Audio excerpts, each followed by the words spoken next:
What's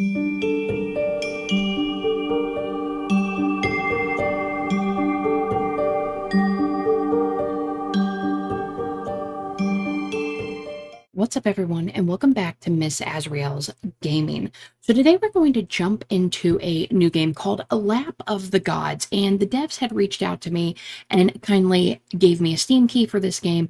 So if you find it interesting, you enjoy it, I will leave the Steam link to get to the game, so that way you can try it out yourself. And you're probably thinking, it's been so long, we haven't seen a video in like forever. I'm so sorry, you guys are going to have to forgive me. And, just bear with me for, the next couple months. I've got some personal issues going on in my life right now. And so, unfortunately, recording and doing Twitch, I haven't even done Twitch in weeks, is not on top of my priorities right now. Yeah, unfortunately. But, as soon as everything gets straightened out and everything gets in order, we're going to start doing more games. So let's go ahead and get started.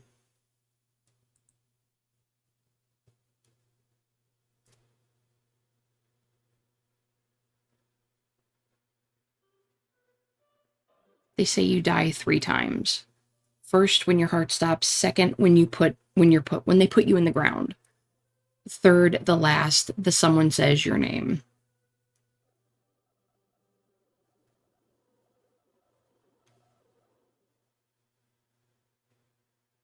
Scrunched Up Paper Company, come visit us.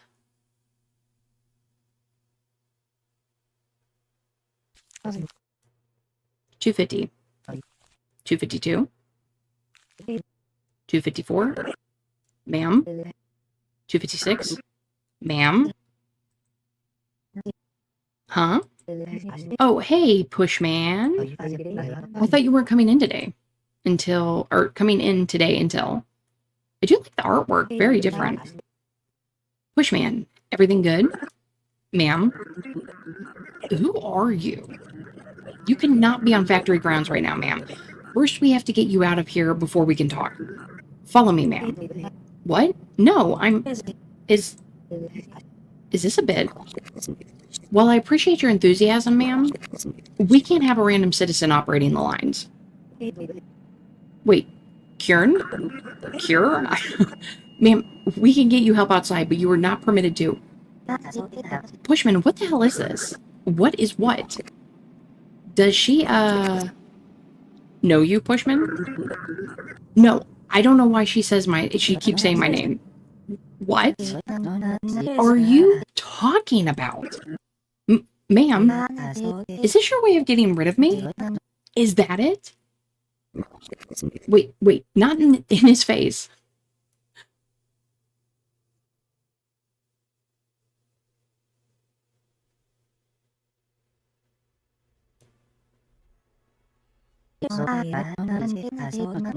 It's okay. Breathe. Don't lose it.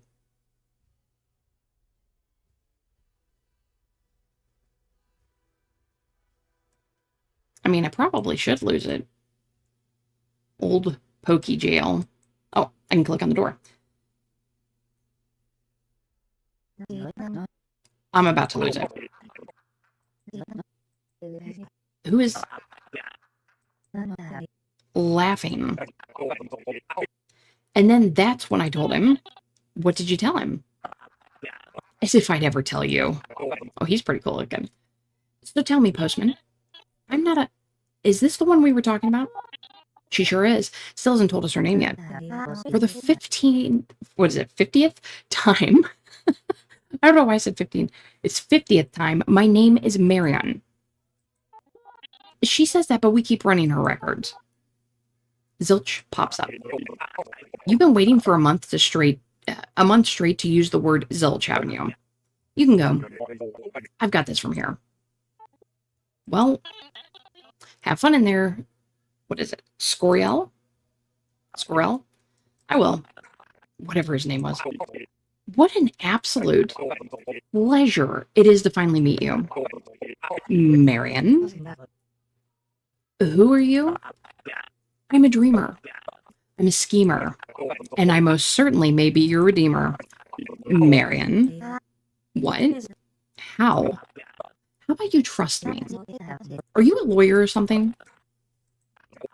I have claimed to be many things in this little life of mine, Marion, which is why I'm in here now. I claim to be a doctor, when I'm not one at all, in fact. But I would never go as low as claiming to be a lawyer. Who would want to claim that? Wait, when you say in here, that's right, you won the old pokey lottery. We're Sellies, or we will be until my boy toy comes to break both you and I out of here. The prodigal boy toy has arrived. He's also downright pissed. What'd I tell you, Marion? What did you tell her? What did he tell you? Be honest. Marion, don't fall for his ways. What were you doing this time? Being a general nuisance. Well, can you please stop being a general nuisance? Keep real, 5'7". I probably shouldn't argue if they could possibly bail me out, but okay, you guys have to start telling me who you are. Well, I was in the middle of that before 5'7" rudely interrupted and also promised to help me move my rock collection. I never. Oh, please, we all heard what you said. Regardless, this is Marion, 5'7", the very one we've been looking for. We just didn't know your name. But I promise you that as soon as 5'7" personally goes and pays our bail right at this very moment, I will tell you every little thing that you could ever want to know. Why do you think I ended up in this jail? Oh, don't act like you planned it all out. Wouldn't it be cool if I did? I guess given the circumstances. I'll pay the fine. We can drive you to the office right after. Office? This is how people get kidnapped. This is how people get kidnapped. Me. Keep that in mind. Oh, I get what you... I was like, wait a minute, that doesn't sound right. She's talking to herself. I don't think I'd put me in there, but this is how people get kidnapped. Keep that in mind. And then again, you can't go missing if you never really were here. Does that sound okay to you? Our office has every resource you could hope for in tying these loose threads. What do you say? I mean, kind of got no choice.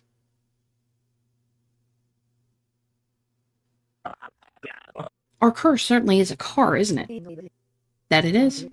Before we get too comfortable in here, you're not both about to murder me in an alleyway, are you? No, but did you want us to? Not just checking. We're on the way to the office where we can conduct. Conduct what? Please don't burn the office down again. In my defense, that place is as flammable as a gasoline-soaked bucket of matchsticks. So what I'm saying is, no promises. Despite this, I think I have a plan. Why do I feel like it's a bad idea when he has a plan? Okay, it says the first act 1, the first death.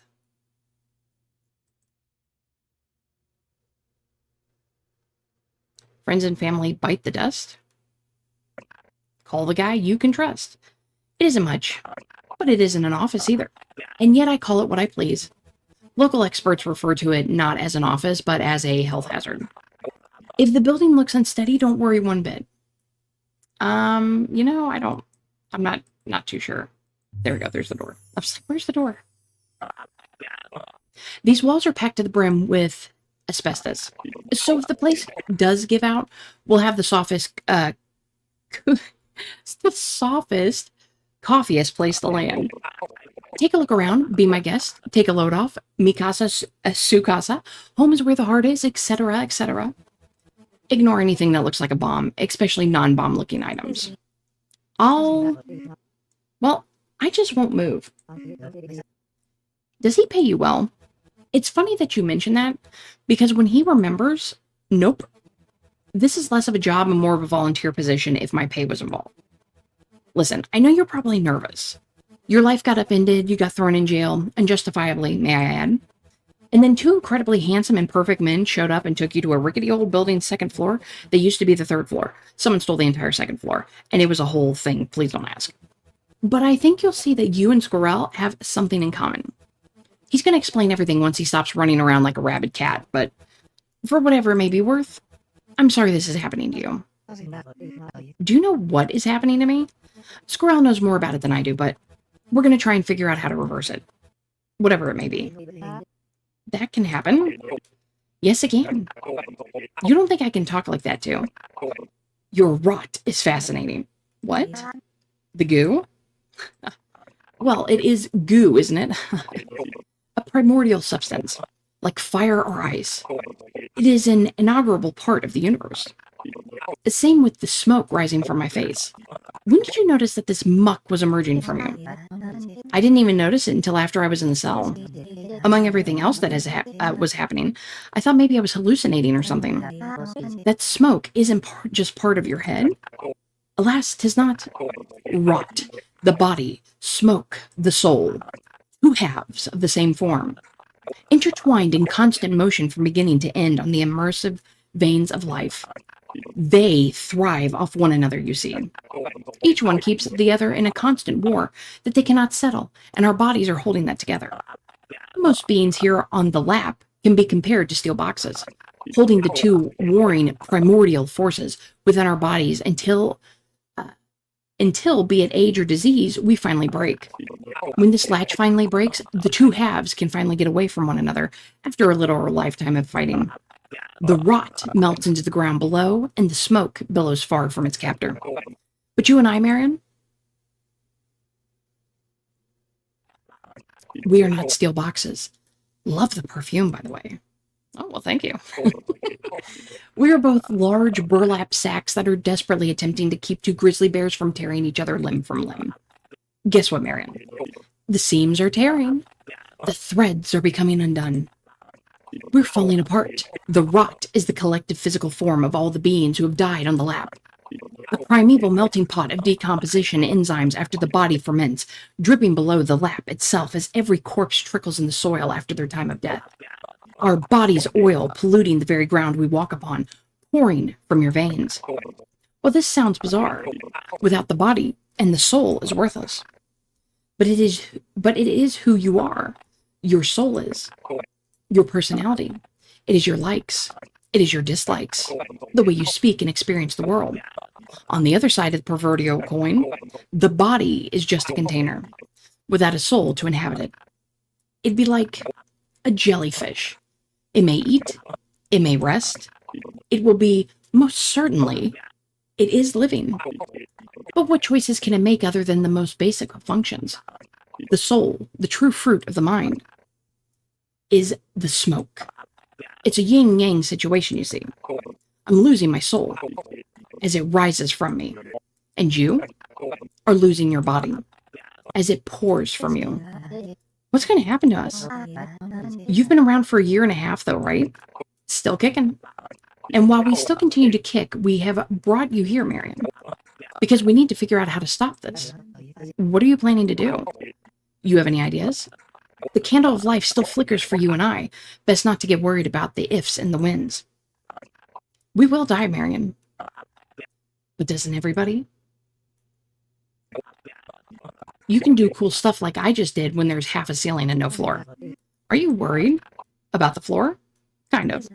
No, I was once. Now I'm curious. I need to step outside for a minute. Is someone else here? A customer? We never... Actually, we're a thriving business. Never mind what I said. Let me get that.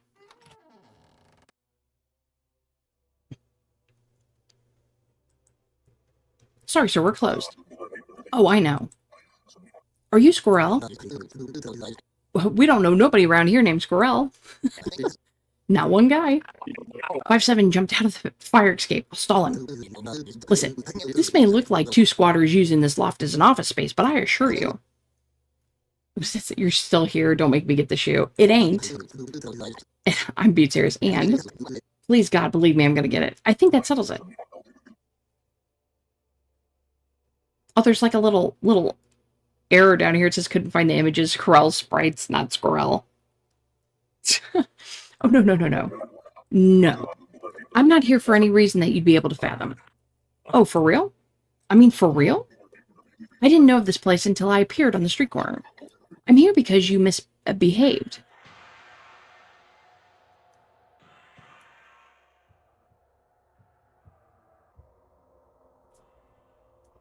Uh-oh. Ow. Ow. Can you move? Who is that guy? I don't have any idea.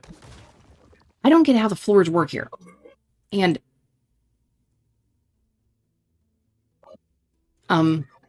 fare thee well. What is going on? Get in. We got run over.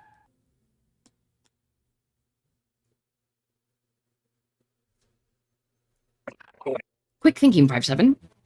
I'm gonna throw up. Didn't know you could. Who the hell was that guy? Who was it this time, Scorial? Was it Crejo? You backstabbed Crejo, of all people? That wasn't one of Crejo's boys. If it was, we would have been dead thrice over. I've never seen that twerp in my life. Honest. I don't know who that was as much as I don't know what today is. It's Thursday. Well, I still don't know who that guy was. Are you hurt? Surprisingly, no. You? He got out the crick in my spine. I've never felt better. Marion, I apologize for this. I brought you here so we could collaborate. Try and solve this little puzzle together. Prevent any further dread on either one of our parts. We're behind step 1. Hell, we're still waiting for step 1 to open up for the day. So what should we do now? How about a game of I Spy? I spy with what should be my eyes, that.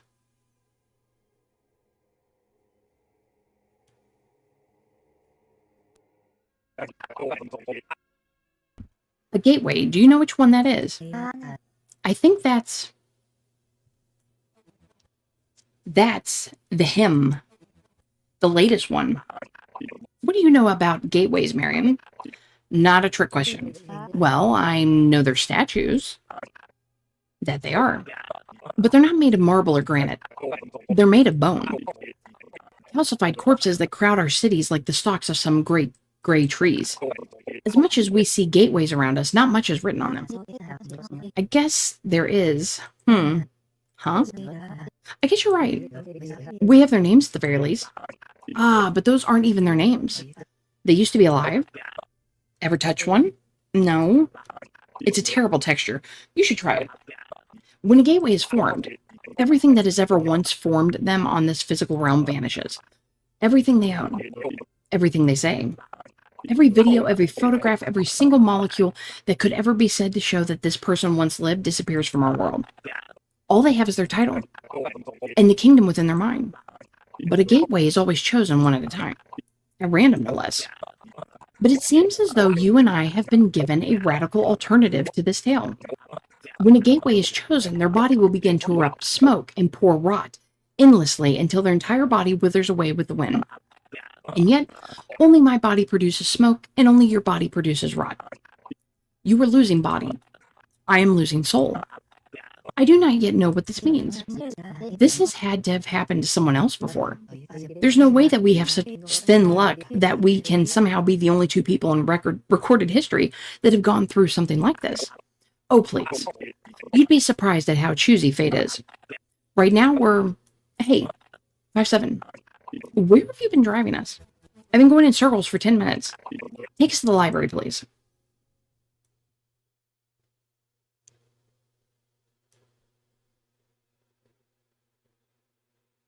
Yeah, definitely a very interesting art style. I like it a lot. I'll stay out here until that little creep shows up again. How brave. Don't be mad if I drive off. Oh, I will be.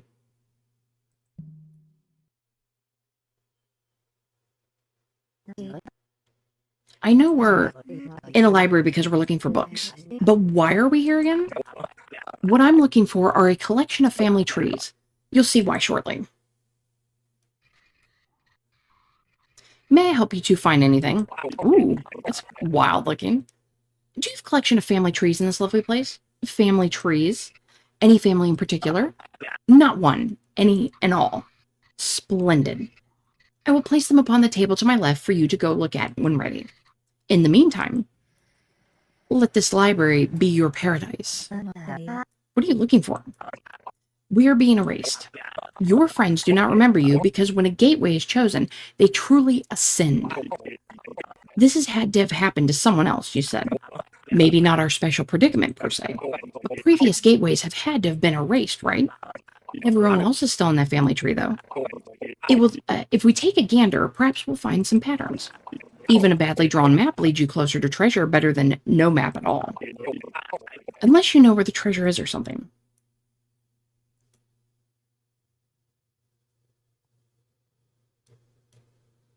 Okay, do you know your family? What could your name mean? Now tell me, Marion, did you see anything amiss? I mean, this glitching right here. This definitely looks off. Well, there we go. Books shouldn't do that, now should they?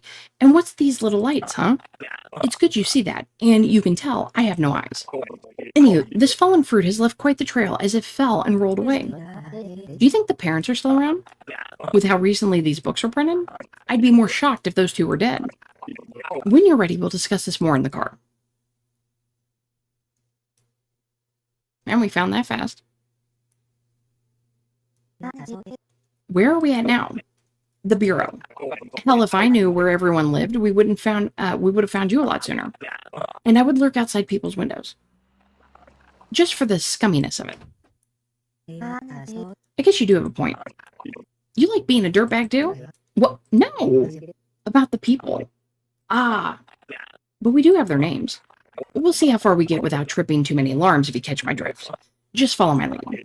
5-7 used to work here. It's a boring place, but they have documentation on every individual in the city, down to the letter. Sadly, none of us, of course. How good are you at lying? I'm pretty good. That better be the truth, or you did a horrible job. Now I'm just confused.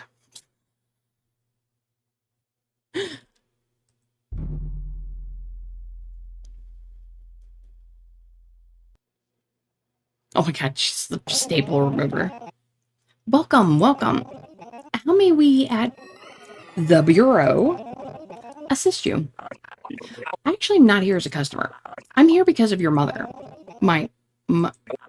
Yes, your mother. She wanted you to have these exotic, stinging... Oh no, surprise sneeze. Oh my. Squirrel. Let's blow this popsicle stand, Marion. What the hell was that? What? I got the address, didn't I? You threw cockroaches. Please. I have no idea what those were. I thought you were just going to lie about her mom or something. Like she's sick or in trouble. Not that. Oh, Marion, I wish you would have rolled with that. That would have been a great idea. In my defense, Marion, what was I going to tell them? That I'm an electrician and I need a permit? I don't even know how electricity works. Let's just admit that it was a great plan and see where these creeps live.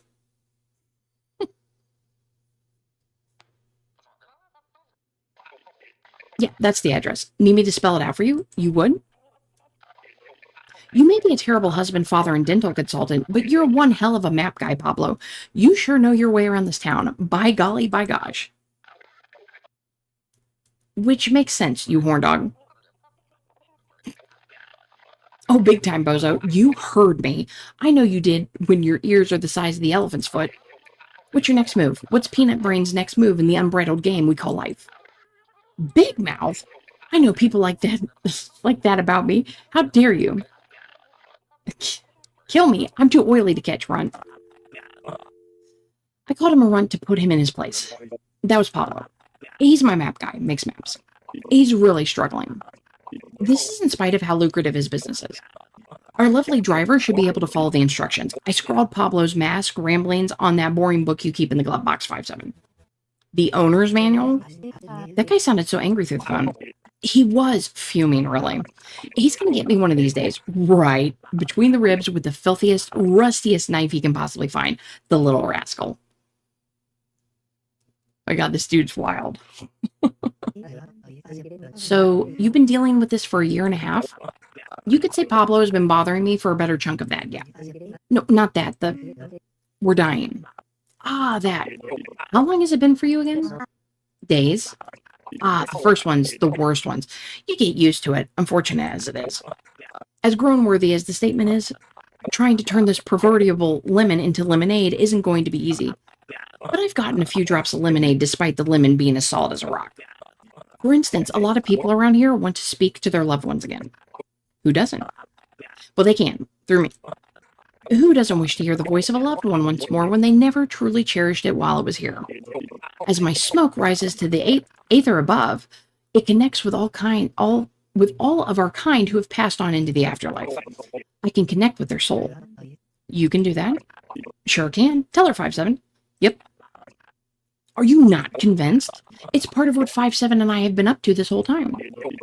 It's a big gig. The soul returns as a ghost in this realm, composed of the smoke that forms from me. The connection is never perfect, and they may not be able to embrace one another again. But even just being in one other's presence for an extra moment is more than enough. Could I maybe speak to someone soon? Without question. Let's stop first, get ourselves together, and then just say the word, Marion, and you'll be able to speak to anyone you want. Who's dead, that is. Can I do anything like that too? As much as I want to say yes to that, I think you'd instead bring back a corpse. The rot, as the body, controls all organic compounds relating to death and decay. It sounds nasty, but the rot plays a vital role for the soul. Without the body to envelop it, a soul will easily drift away to join the others in the aether. So basically, I can start the zombie apocalypse? That sounds awesome. And what I'm doing is tearing a little hole in my body with this bit of smoke to peek out and touch its brethren. Reach out to them and lure them down into the physical realm where the beings here can finally speak on the same wavelength as their loved ones again. As our bodies are falling apart, tearing these holes in my body has become easier as the smoke attempts to crawl its way out of me. Losing my soul like letting the air out of a tire. Slowly, as it is inevitable that it will abandon me soon enough. Much like you, Marion. I am an unwilling test subject of fate. Feels good to have company, huh? I guess that reminds me. Why exactly? I mean, I'm really grateful you're helping me. Really, I haven't mentioned it, but I am. It's just, why exactly are you helping me? I remember how alone I was in the beginning. How lost I was. If I can help one other person that may be experiencing the same thing, then why wouldn't I?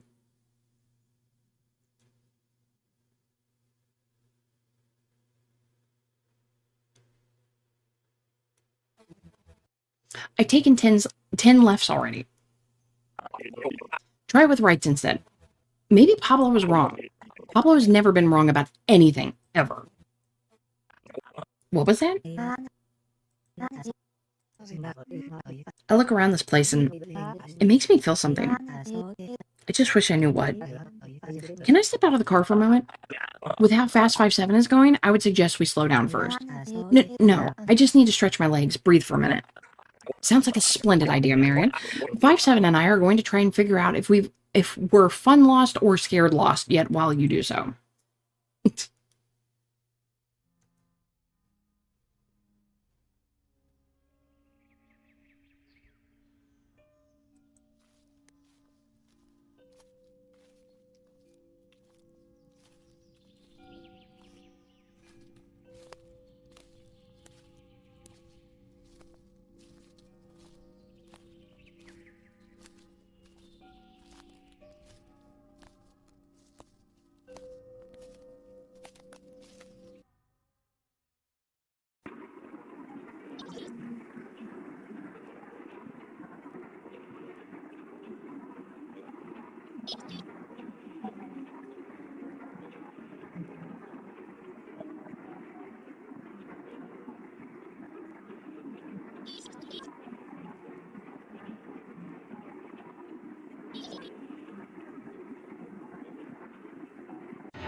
Why did you stop playing? Marion? Oh. Sorry. Did not mean to scare you. But is everything alright, Marion? Oh, yeah. Yeah, thank you. I think I'm just deep in thought. How could you not be? Take all your time. I don't want you to think we're always spying on you. If anything, I left the car because you know who is annoying me. I know you're saying things about me. I know you know. Regardless. I'll dawdle with him. Take your time as always. Oh, thank you, Scorial. Don't mention it. I mean it. You know what that was?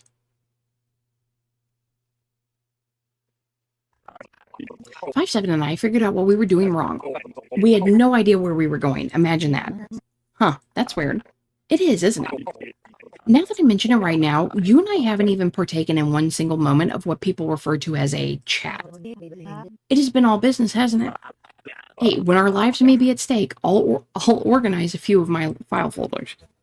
I'm the one who does that. And you do it beautifully. Love you. How long have you guys been together? A year and a half. It touches my heart that you remember. Oh, please. I only remember to keep up with the chords. Sure. So what do you do, Marion? I don't care what we already know. We haven't talked about it, so it doesn't count. Well, I guess I don't work there anymore, but I worked at the Scrunched Up Paper Company. Scrunched Up Paper Company? We love their family products.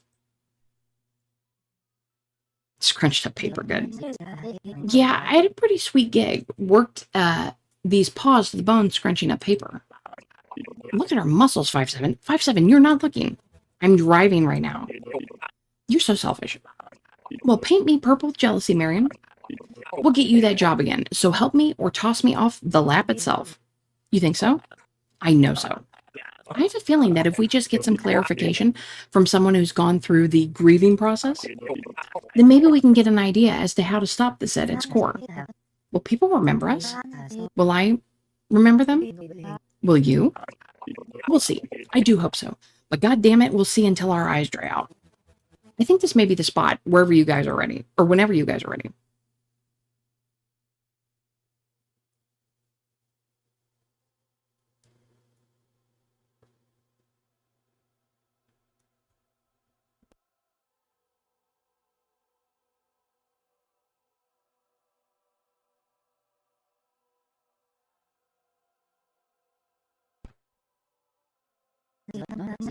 What exactly are we going to ask them? Well, either they remember their kid or they don't. If they do, well, maybe we're the weird ones. Maybe the moment you see them, or even I do. Perhaps our memories will become oiled enough by the sight of the two of them that the cogs start running again. They are the closest link we have to the lab itself, and the universe doesn't like when we go poking around. And in the same way our memories spark and ignite in these brief moments, maybe we can establish a pattern. I'm not saying it'll be a quick process, but out of all the gateways there has ever been, there has to be a sign of life they left behind. But didn't you say that the world gets rid of any trace of a gateway in their unchosen form, even their own names? I don't care how the universe works, everybody leaves behind something. Mark my words on that.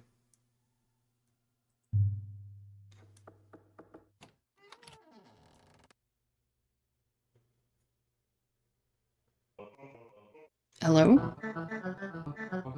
What could they want? We have no money to give. Nothing more you can take. We'd just like to speak to you. What could you have to say? Have you lost anyone recently? Have we what? Has anyone in your family passed as of late? I'm sorry, but you must have mistaken us for someone else.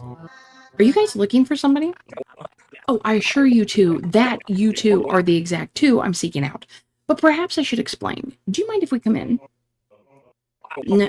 If you're afraid that I'm about to attack you, or even worse, selling you something, just know that I will pay you $800 in cash right now to let me sit at your table and kill 10 minutes. Sorry to be intruding on you guys. Well, usually he's the one who explains it. We're living a weird life right now. No, it's quite all right, it is. Nice having company, that is. Sorry, Marion. I was just having a chat with this gorgeous woman over a delectable cup of... Now, what was that you called it? Hot water with honey and lemon? I thought your voice sounded scratchy. That's from all the smoking. Wow. Now, ma'am, you and your husband say that you haven't recalled losing someone in your family as of late. I cannot say that we have. When was the last time we went to a funeral? Can't say we've been to one. Not even ever? Huh. I see. Do you mind if we take a walk upstairs? I told you he wanted to take a look at the house. I guess you were right. I would love to, but just look at a specific feature of said house. I'm not in the market, as if anyone could be.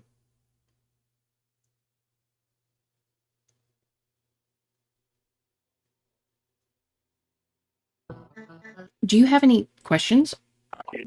Oh no, it's just a curiosity of mine. I've never actually lived in a house. Oh, well, in such a case. That's our bedroom. I didn't know we would have company, so it is unmade. No need to explain. Think of this as a tour. This feels like a hostage situation.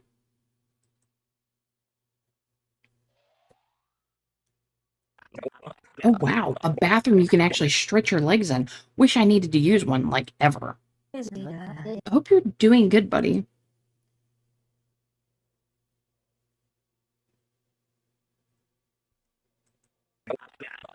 What's in that room?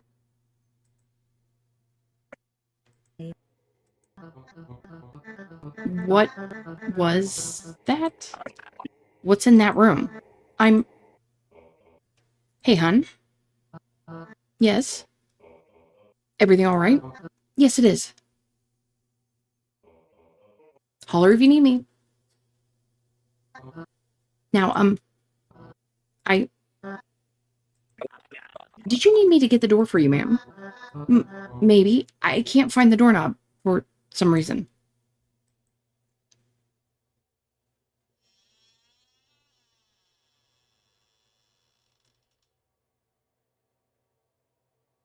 Oh, it's empty.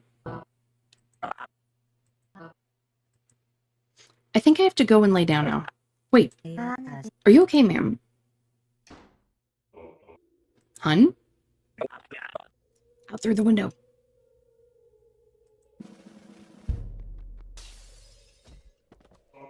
Honey?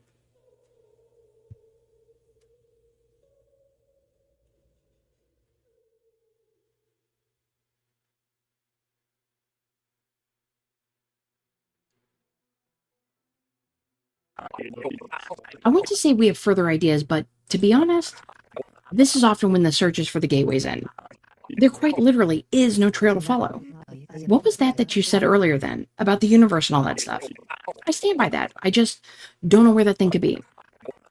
We live here surrounded by statues that loom into the sky, and yet only a select few have the knowledge of their origin. But that's for a good reason. You glance at a clue, poof. Suddenly, you know even less than you did.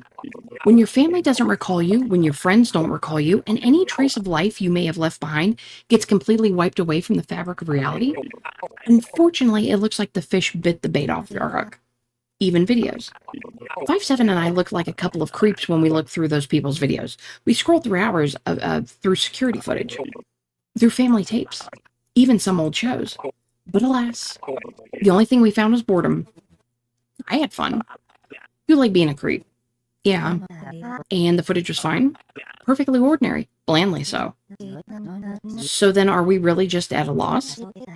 Also, did we forget that a guy tried to kill us? I literally just now remember that. Oh, damn, me too. What was that all about, huh? Guys, I was literally driving around all day trying to avoid a fucking lunatic that tried to kill us. How did you guys forget? Like, oh my god. Like, oh my god. I thought I killed him at first, but like, I never checked. I haven't stood up for 4 hours. Well, we were busy with other stuff. Real important stuff. Sheesh. Anyway, did that high-heeled lunatic rear his goopy head once more? Well, I saw a lot of people with goopy heads today, but that goopy-headed one... Well, While talking to someone, Marion, you mentioned it like an hour ago, or want to talk to somebody, Marion, mentioned like an hour ago, we're a distractible bunch, it seems. Do we at least have any idea of who that man may have been? As much as you joke about it, shouldn't we take care of the hitman that tried to kill you? Oh, Marion, he tried to kill you too. Jokes aside, imagine the trajectory of the conversation while speaking to the police. Ma'am, didn't you have an emotional outburst at your job recently? Oh, you never worked there, huh? Oh, and you got your bail paid? You didn't have a scratch on you. Was there really a hitman? No ID either? That is sadly spot on. At least now we can be prepared if he shows up again. We just have to remain vigilant. With eyes like these, that man will have to be one sneaky fellow to throw me for a loop again. This time, I shall be the one to throw him. 5-7, when you see him again, throw him for me. Okay? Thanks.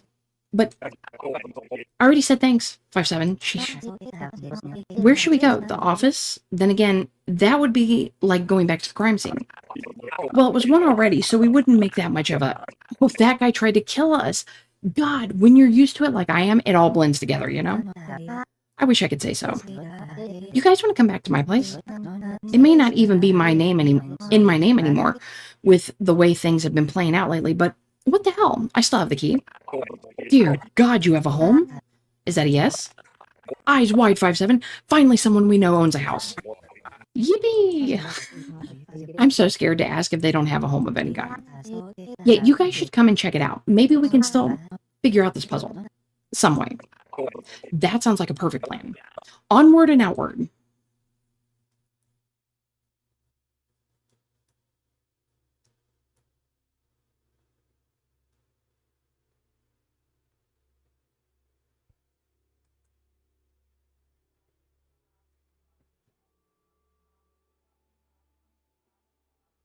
Oh, it's that guy again. Hello. Can you hear me? Sure can. Glad to see you fancy in the art. Glad to see you fancy in the art of a swift greeting. Goodbye. Flex. The him. What are you doing? Wouldn't you like to know? This is quite unlike you, Flex. What's quite unlike me? To speak to me in such a manner. You aren't usually so.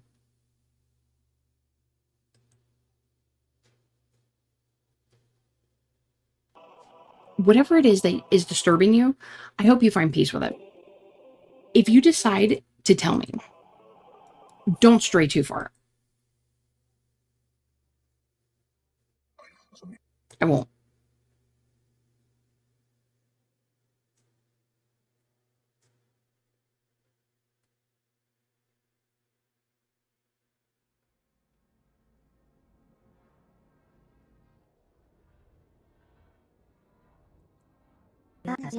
Welcome to my humble abode.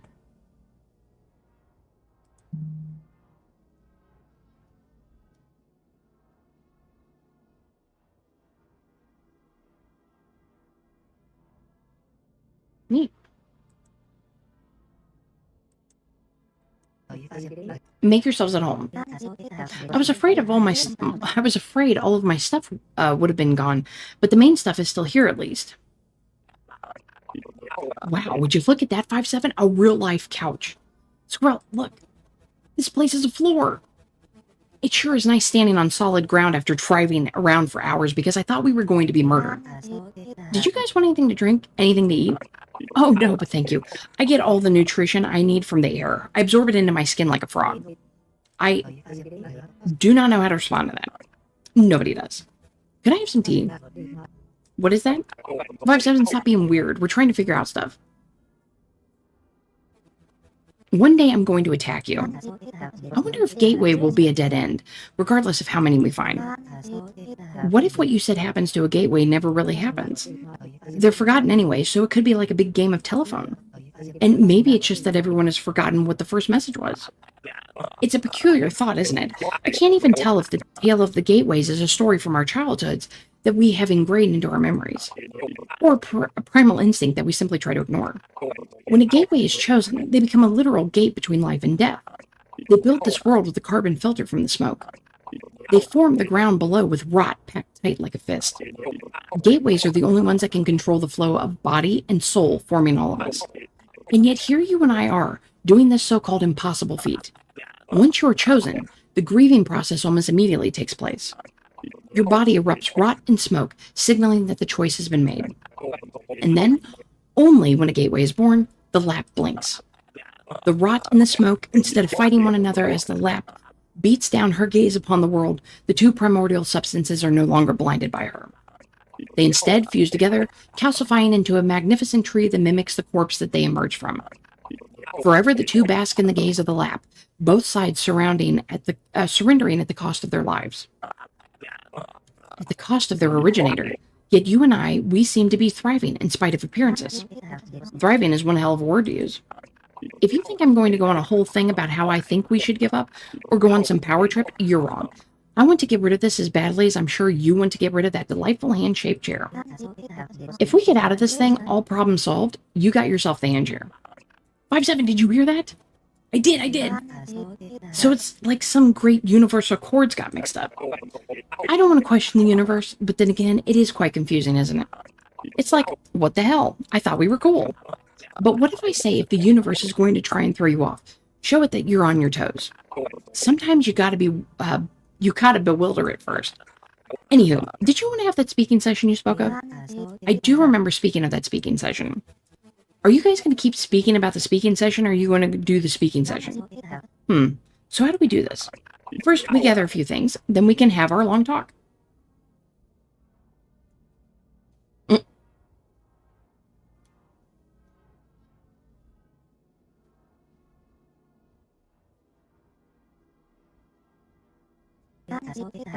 You're not going to set fire to my house, are you?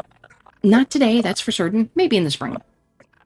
I wouldn't go out of my way to harm your lovely home. Your hand, however, I will have to prick your finger to steer the conversation in the right direction. All they require to initiate chatter is a single drop of blood. The taste of being alive once more, stirring them awake like eels. Now, who is this person you're reaching out to? Care to share? It's hard to describe. I promise you I'm all ears, in spite of appearances. Take your time. There is an empty part of my head that I know has a memory in it. I'm having trouble grasping onto it. It's like I know that it's a person, it's someone I've met and touched and been with, but I can't put their face, their name together. Like a memory of a memory, an echo of an echo. I have to root through the mind itself to find these beings in the aether of the lab. But to be honest, what you're describing doesn't sound unreasonable for me to do. Even if you can't see them, you may still remember their voice, their smell, even the color of their jacket or jewelry. Any of those little trails are enough for me to follow deep within your subconsciousness so I can bring them back from beyond on your behalf. Even the lost parts of the mind have habits of being found once more. Is that what you want? To see who they are? Every time I rack my brain, it's a mix of comfort and fear. I want to know who they are, but what will happen when I find out? I'm afraid that it'll just be revealed that I will just forget everybody, and they'll just forget me, regardless of what we do. What else can we even do? Scroll. It's unfortunate, isn't it? To be blessed with something that will fail in time, and yet to be given no tool to fix it. I guess we're at least trying to fix it. No, I meant having a mind, conscious thought. A shame that there's no fixing it and all of its little problems. So this has been going on for a year and a half for you? What has been your timeline of events? What a question. I guess we haven't spoken about how this happened to you yet. Everything before a year and a half ago, wiped. And that is why I wanted to find you. Because trust me, when you finally come to and your mind resets fully instead of falling apart as it is now, you will feel more alone than you ever felt. I don't know when it will occur in you, and I apologize for that, but just know that we're going to figure this out the best we can before that occurs. I've already forgotten the names of the people that I work with. I've forgotten everything I can think of. Oh no. And I don't know if I'm trying too hard to forget these things or if they're really leaving my mind. I worked at Subco, blank. I had a green mud, blank. It's amazing I even remember what street I live on. I feel like I'm going crazy. You're not. How have you dealt with it, though? Do you really not remember anything? Not one. I found him wandering the street. He was trying to sell some guy's wallet to the highest bidder. There wasn't anything in the wallet, really, so no one was really buying. I noticed this because that was my wallet he was peddling. Ah. Yeah, he claimed the ID in it was his, and he continued to insist that it was him, despite the fact that, I was there, not being him currently. Get to the part where I swept you off your feet already. No. If you're referring to you begging to crash on my couch, my feet were not swept. You forced me to sleep in the bathtub. I had to use the shower curtain as a blanket, Marion. Have you guys ever looked into Scorial's identity? And so your name isn't Scorial? You're right on that one. Pulled this one out of a phone book. Like the sound of it. It's like I can tell he's deeply distraught about his loss, and yet he's so nonchalant about it that he speaks of it like it's light drizzling during a walk. I'm not going to accuse him of not missing them, because who wouldn't? He's not going to cry in front of me, because despite everything, he has just met me. He's scared too, and that is good to hear that someone can share in this with you. And at least know that whatever fear you're fearing is outside of your mind. It's real, it's tangible, and he's trying to make sure that you aren't as alone as he was. How did you find me? Was it like a mental connection? What? No, I made 5-7 keep a radio on at all times. Hello, operator. I'm the security head here at Subco, and we have detained a woman who is having an emotional outburst in our main facility. She says she works here, that she's worked here for years, in fact. She can name a bunch of workers here, which kind of freaks me out. Like, from the way that she's been acting, did she try tracking us down? Does she have our addresses? The call continued like that, and so on and so forth. As soon as they got you into the cell, they tried tracking down your ID, anything. No birth certificate, a Jane Doe. In every sense of the term. It doesn't take a lot of concentration to connect the dots, sadly. And I'm very sorry of all that happened to you. All of this is truly unfortunate. Thank you. And same to you. However, because of all this mind wiping, I cannot guarantee that the specter you speak of will provide much help. It may only be, as we said, a memory of a memory. If this memory does return to the land of living, I cannot guarantee it will speak. If anything, it may only look at you, unable to hear. None of the beings I bring back here can be interacted with. They'll be formed only of smoke, and as such, we effectively be a ghost in this realm. When they fade away, their essence is returning back to the primordial realm of the afterlife. That's okay, I think. I need this. Then let us begin. Now, Marion, heed my words. When I drive this needle into your skin, watch it as closely as you can. You mustn't look away until I tell you to. As soon as you see a single drop of blood, close your eyes so tightly that no light can be seen. Your vision must match your mind. Think of a perfect pitch blackness, darker than any hole one could fall into. I will tell you when to open your eyes again. As your blood escapes your body, I will evaporate it into a being of pure smoke, pulling whatever visions I can see within your mind and granting it temporary life once again.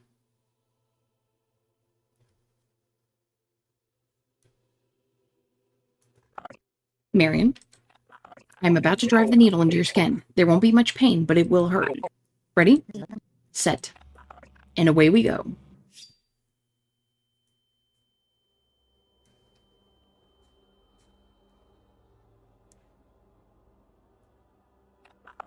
A scene. Paint it for me. What do you hear? What do you smell? What do you see? There is a dim light behind a wall of smoke. It is illuminating anything. Is it illuminating anything around it? I'm not sure. It's only the light that I'm seeing. It's yellow, rhombus-shaped and flashing. I can hear speaking. And what are they saying? They're mumbling. But I think they're singing. Listen closely to the memory. We have been given a keyhole of the mind to gaze into. Now we must try and pick the lock.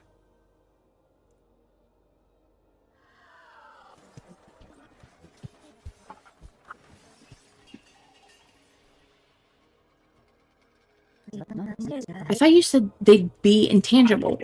They usually are.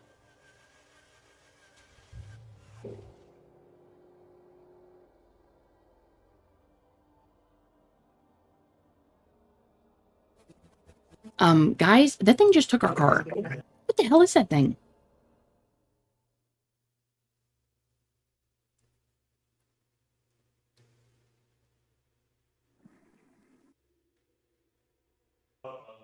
Please, if you're with the other group, please just go. Ah, was his name Scorial? Had some woman with him, had a man in a car that looked kind of like a snow cone.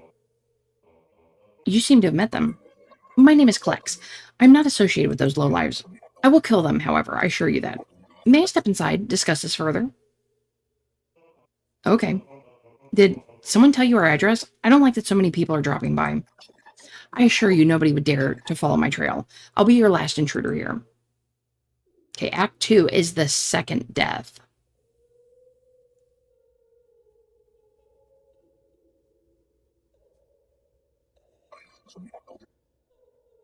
Is somebody crying at this hour? That is my wife. Scorial, whatever his name is, spoke to her after waiting an hour, wanting a tour of the house. A tour of the house? He paid me a few $100s, asked to take a look around, and then when he spoke to my wife about the room at the end of the hallway upstairs, she broke down. I don't know why she did, and the weird part is, she doesn't either. It's just a room. It's always just been a room. I don't know if I should be worried or not. Did he give her something? What did he say? Confused. Yes. So where do you end up in all of this? What possible scam could the man be running? Was the money fake? Did he bug our house? I assure you he isn't intelligent enough for anything grand like that. If anything, he is a frustratingly self-righteous con man with a desire for quick, easy money. As many of the lowly ones are. Are you a cop or something? Heavens no. What a waste of my time. I am simply curious and profoundly angry. If anything, I apologize that you have gotten wrapped up with it. When I drag his lifeless body through the streets, I will send a postcard to this address. Whatever, whatever it is that's appropriate for your people in your day-to-day, men, I can't say that word. Menu? I know I pronounced that wrong. Okay, then you can rest assured that he is dead. Until then, have no fear. You simply were a roadside stop on their little trip, a place to stretch their legs. One way or another, these problems will be solved. I do hope your wife is okay. I hope so too. I'll go check on her. Thank you for the help. So if you're not a cop, then what are you? Or is this just something that I shouldn't ask? I can only say that I'm working on your peace of mind. That is my only interest. It was nice meeting you. You have a lovely home.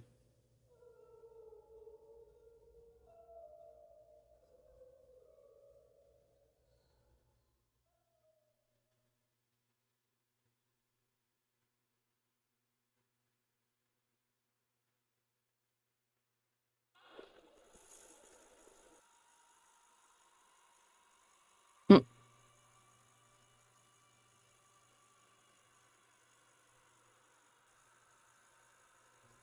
Oh my god, we're on a bicycle. That's hilarious. I feel like I'm going to start slipping if we keep following this close. You might, nevertheless, keep following. I gotta start slowing down. But the trail of slime. But the him. Who him? The him.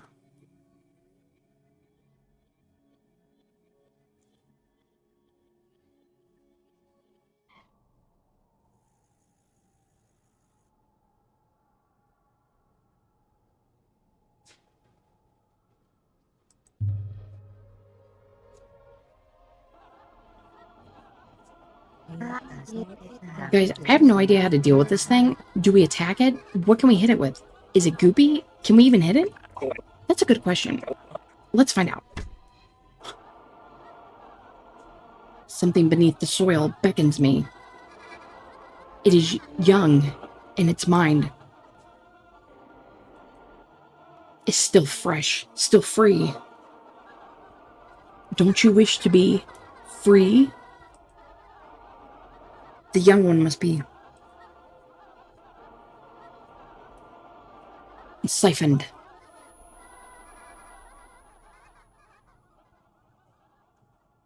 What in the world is going on?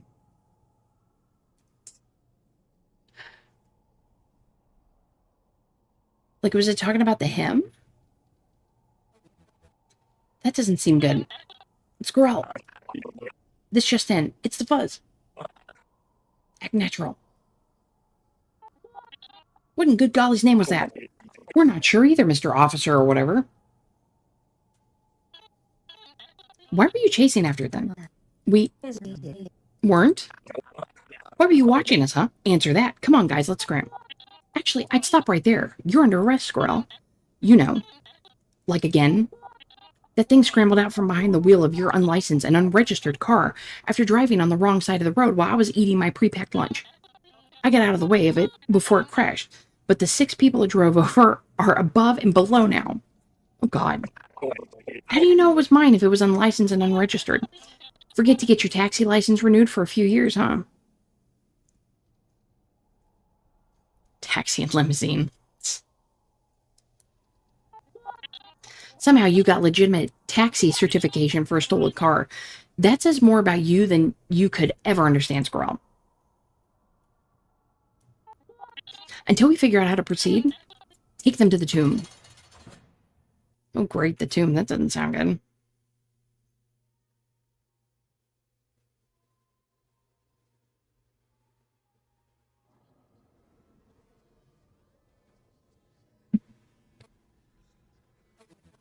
This is it. The real down low. Yep.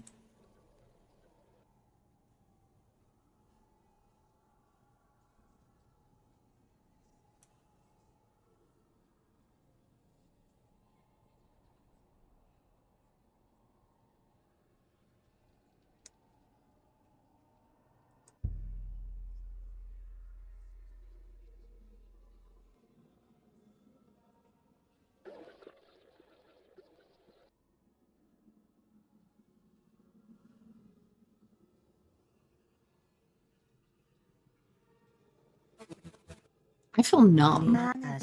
I mean, we may have to rough it for the next bit, but if we can prove to people that that wasn't us, the car was stolen, even with us behind the wheel.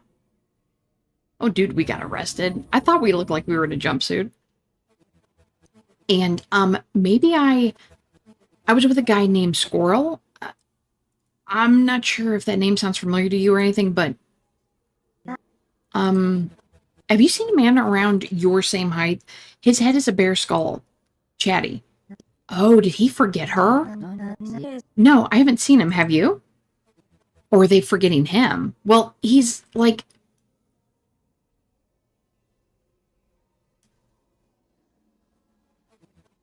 tall. Very tall. Wait. Wait one sec. I know what Scorial looks like. Are you not, like, painting a scenario? I thought you were explaining something. Never mind. Maybe I'll find him on my own. 5'7"? How do you know my name? Hello, you two. I have bitten a number of people. Let's get you settled into your new home. Yikes. Welcome to the tomb.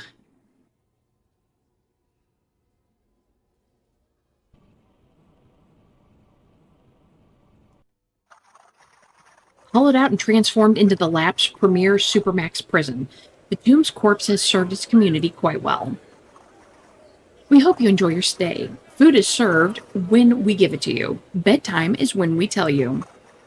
You're given free roam in your spacious cell daily. The lights will never shut off, and neither will this song. Calming, isn't it? You will be heavily monitored at every passing second. The only place you will remain unmonitored is in the shower. Which is unfortunate. What was that? We hope you have peace of mind in the tomb.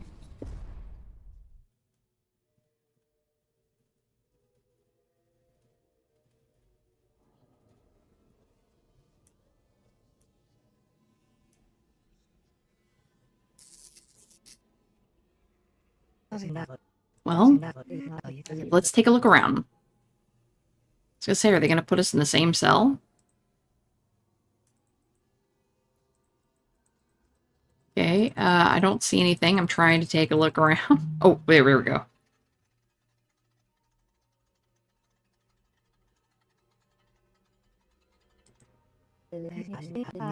And those were the four corners. And what four corners they are. I wonder if we'll find a mouse. Scorial, we're in the tomb. The tomb. Also, why am I the only one in stripes? Is that ever going to be addressed? Scorial, I'm terrified. What are we supposed to do? 5'7", why are you whispering? You never whisper, even when I want you to. Hi, ma'am. I guess I should ask your name since we'll be cellmates now. My name is 5'7". Is that how you introduce yourself in prison? Scorial, stand in front of me. Introduce yourself. 5'7", what is the name of the woman next to me? Oh, no, they don't. Neither one of them remember her. I'm not... You're telling me that you don't remember this woman at all? Not even one bit. Oh, okay, so no, he's testing him. Got it. Be serious. Do you know her? I mean, I think he is. I don't know. I can't tell with Scorial. No? Ah, I see. Come along, Marion. Let's make some noise. Okay, so he does remember her. What? Why? Because we're breaking out of here.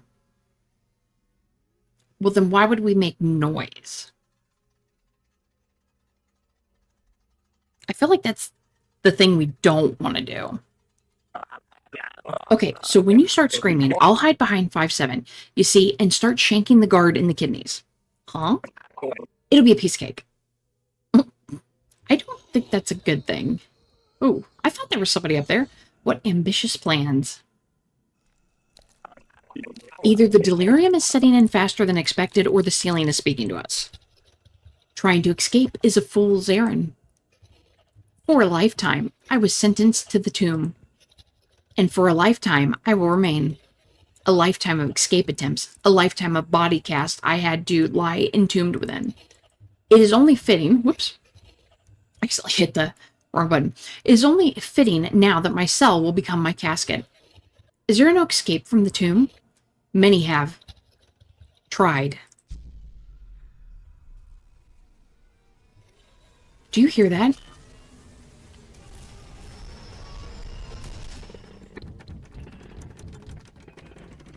Oh, somebody's trying to get him.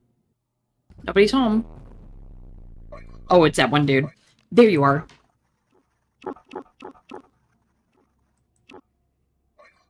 Look where you all ended up, without my help, no less. A gatekeeper? What are you doing with a gatekeeper? A what? And, fare thee well.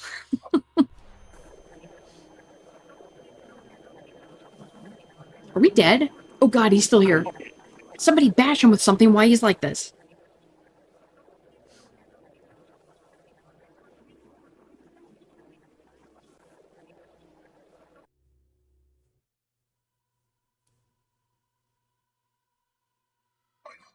You would dare to take this from me? My one purpose? What? Happy thoughts, happy thoughts. Oh god, it's awake. I knew they couldn't kill you. I knew they couldn't. Please don't hurt me. Quit your groveling, tumor. Tell me where they went. They ran out the door, said something about going back to their office. That's all I know, I swear. They ran out the door before I could even take in what they said.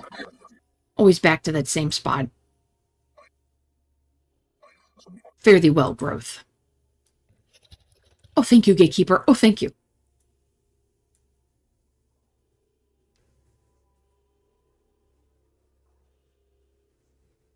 Wow, not much of a prison for us to be able to jump out of that easily.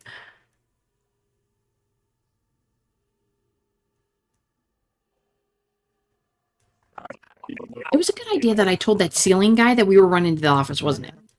That it was. I wonder if he's really going there. I wonder what I even did to make the guy pass out. How long was it before we saw him come out? 5 minutes? You don't know what you did. I wish I did. Alas, I don't. All I remember is that I tried to take a peek into that little pinhole of a mind that he has. If he was going to rip me to shreds like a silverback gorilla. I thought, hey, if I can't reason with the guy, maybe I'll take a peek into his mind. See at least why he was coming after us. But I didn't see anything. Now I've met people with amnesia. I've spoken to people with every deteriorating brain illness under the sun. They always had something, a trace even.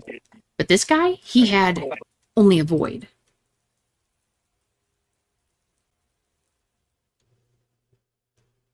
I mean, well, they did call him a gatekeeper, so maybe that's got something to do with it.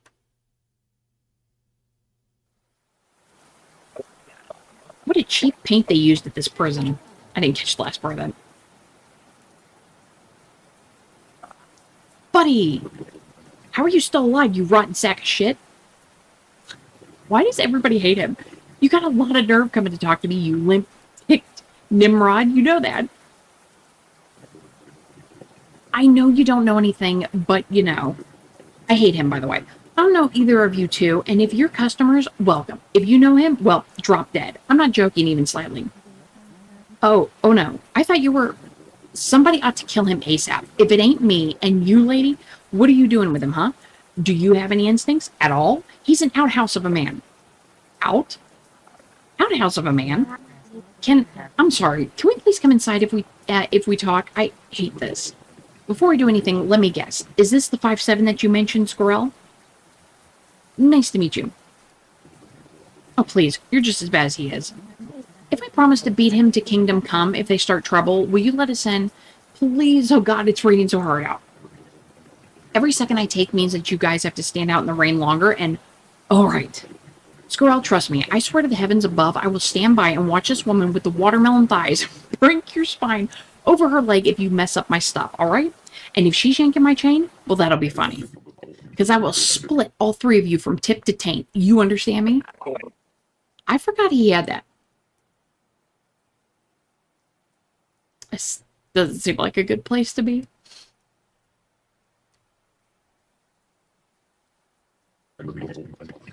How does he keep getting new people to follow him around? Does he have pheromones?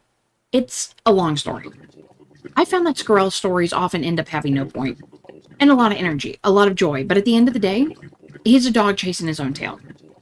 It's better to be in a bad story with an ending than an aimless one. And let me tell you, he's aimless as a blind marksmith. Don't get too wrapped up with someone that far from reality. In his story, he tells himself to keep his own ass entertained. I promise you, he means well. In theory, in theory. That doesn't excuse carelessness. Can I ask what exactly happened between you two, or is that too personal for now? That's funny. I'm sure it'll pop up in a screaming match between me and him that's definitely going to take place at some point tonight. Again, I'll see what side of the story he'll tell. I know mine has an ending at least. His will just keep on going, and going, and going, and going, until he's long out of it. What I'm saying is, watch your back. Don't be fooled by a man that gifted with gab.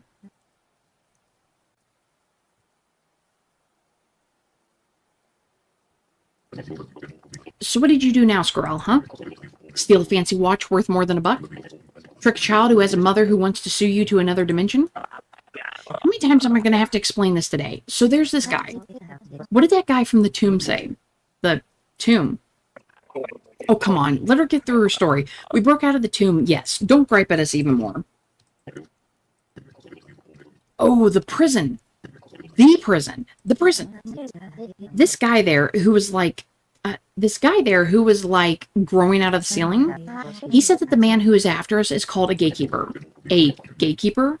A gatekeeper in the physical realm. That's what you're both referring to. Wow. What kind of depraved bullshit did you get yourself into, Scorial? Oh, please. I haven't done a single thing. Honest this time. He's telling the truth. We don't even know the guy's name. He just attacked us. I don't know if someone hired him because he seems like a professional to me.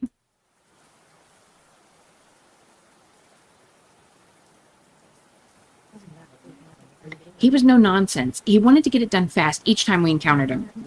Despite everything, it seemed personal. Somehow, the way he was coming at us.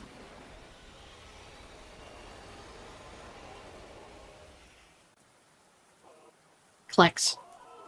Klex? What are you doing? My apologies. There's important work to be done on the physical realm. So far from me, you've never gone without warning or explanation before. Never treated me with such hostility before. To be honest, Klex, you are frightening me. Klex, what would you have me say? We used to speak. For hours. You've not seen me in my realm for 3 days. Without explanation, without visible reason. I have to go. Please, please tell me something, anything. I must go. I hope you find what you're seeking. I truly do.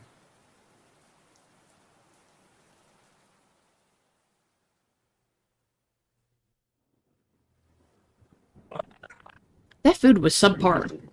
That's funny. You're the dumbest person I've ever met. Hey. Oh, come on, Scorial. You instigated it. Is constructive criticism instigating an insult?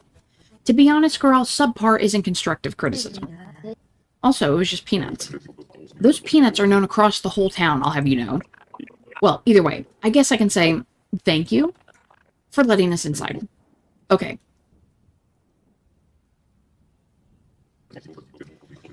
You're welcome. This is hell. I guess I should ask, what is a gatekeeper exactly?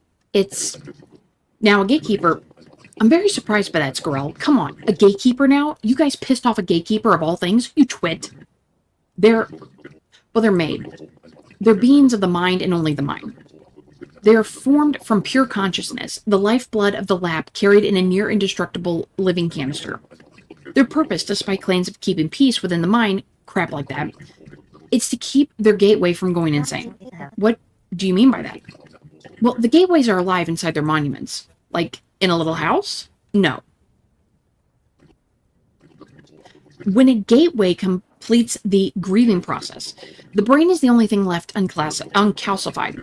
As the rot and smoke erupt from the body of someone who is chosen, the body becomes entangled in the two forces, until finally, the gaze of the lap darkens the world for the briefest moment. And in that mere blink of an eye,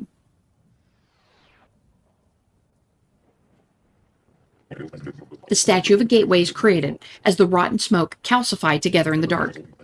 But their brain is a hostage in the statue. You now have the crown over the kingdom of your mind, I was told. A personal realm of pure solitude. Alone in a mindscape of your very own. The only things you know are whatever your gatekeeper tells you. Maybe a stray newspaper from the outside world if they sneak you one in. Or if they sneak you one in, if the lap allowed it, if the news wasn't too stressful. In the beginning, the first gateways lost their minds fully before their brains calcified as well. The lap wasn't happy about that. She made the gatekeepers, at first servants, then friends. Not saying that every gateway and gatekeeper are the best of friends, but even having a pure hate in your head at all times is at least a sign of an active mind. It's when you're bored that it becomes an issue. When alone, gateways become truly, deeply sorrowful over their duties. Even if they were able to reach out to the physical realm, which they can't. Who would they even reach out to? No one can remember them anymore. The lap does not hide that from them. Gatekeepers stay with their gateway until the brain is fully calcified. They're the only sapient being that gateways can communicate with as they sit toiling away in their realm. A physical being made into nothing but thought, an idea waiting to vanish. And then, well, I know. Why does he know this? He's a cook. Where do you think that thing over there learned all this from? Hey, a gatekeeper stays with their gateway until the brain is near fully calcified. However, the two beings are given the following choices. A. Head into the afterlife with their gateway. B. Continue serving the lab subconscious until you're one with her. Or option C. Become a physical being at the cost of an afterlife. I chose to become a physical being. So you used to be a gatekeeper. The way you describe this gatekeeper, I used to look very similar to him. Not identical, but very similar. When I mentioned earlier that not every gateway and gatekeeper are the best of friends, that was me and my gateway. The tomb, that's why I paused earlier. Don't get me wrong, I did not hate the guy. We just didn't see eye to eye on a variety of things. I was made for the guy too. He was just always a prick. A stick in the mud. I mean, he was actually stuck like a tree, but you know what I mean. And he had the right to be. Being a gateway is no fun. You're a random citizen living your life when whack, you become a gateway. And then you're forced to shape the world before it melts away. It's tedious work, half-assedly disguised itself as something holy. But the world would fall apart if gateways weren't doing this. She just locks you away, gives you some little dioramas to work on, strengthening her telepathy like a rod, and the tomb knew it was important, and he, I guess, well, long story short, he and I weren't meant for one another after all that time. When I became a physical being, I fell in love with it. The sights, the sounds, the food, everything. Despite me in the tomb not exactly seeing eye to eye, I really didn't hate him, honest. It sickens me to see that monument. See what it has turned into. They're desecrating a man's corpse, for crying out loud, leaving it like maggots. That's why when I first met Scorial just waltzing about his business, I knew something was up. Oh, pshaw. Walking around the city, smoke coming out of your head? I told you that you could be endangering everyone. Physical and metaphysical bounds are being broken, etc., etc. You should really solve this and get a hold of me if you need help. You told me that you would. You wouldn't want to endanger anyone. You're a people man, as you said. Then you just spat right in my face. I was walking home 2 weeks after our initial chat. What do I see in the window? You got your commercial broadcaster for 3 days straight for your new stupid fucking business. And then I was eating some breakfast. Your radio commercial, loud as hell, didn't even need my coffee. Your little ads are even in the newspaper. I told you 2 more times, and you bullshat your way through it without having a second thought. Someone, when chosen, gets maybe an hour or 2 to say goodbye to their loved ones before they get whisked away into the mind forever. Before they complete the grieving process. But you? 2 years has it been? Year and a half. Year and a half. It's like the lap is playing tricks on me to get back to work, I swear. There are other gatekeepers out there. I don't know how many, but there are. They can take care of whatever mess this is. You just keep buzzing around like a fly, swear to God. Oh, please. I came to you now because I needed help. You're always getting into my business. Because your business doesn't make any sense in the grand scheme of the universe, you selfish son of a bitch. The world we could crack apart with the forces that hold it together start getting swapped around. What is happening to you should not be happening. Well, guess what, Zim Zim? It is happening. So what are we going to do? Just sit here and yell about it? We should be killing you to put a stop to it. Killing me? Scorial, I don't think you get how weird this is. Not to mention you, Marion. What kind of occult things did you two do to end up like this? A cult? What makes you think we did a thing? Because this doesn't happen. It had to be one of you. Something you did. This has never once happened to anybody in recorded history, and now a gatekeeper is involved. What recorded history? Everybody forgets everything all the goddamn time, just like Scorial said. What are you going to do? Killing him is out of the question, and if you try something on any of us, I'm going to break you. Get out. You had your stay. You could help us. I don't even know why I thought this wasn't a trick. First Scorial happened, and now he's what? Infected someone with rot? Just calm down. Please, I need you to leave. Now. I don't want to be involved. I haven't been involved in so long. I've been happy. I found purpose. This is the world's problem, and I'm sick of even thinking I had to deal with it. We need you. I know. I don't care. I thought I did. But on second thought, I was above my head. If I'm going to die soon, I'll let it be random. You two are like a clock on a bomb. This place smelled better last time I was here. Thank you for letting us inside. Are you really asking us to leave one final time? Please, I have found peace, purpose. Please go. Have luck or whatever, but please go. Okay, thanks again. Dang. What a prick, huh? Come on, don't say that. But it's true.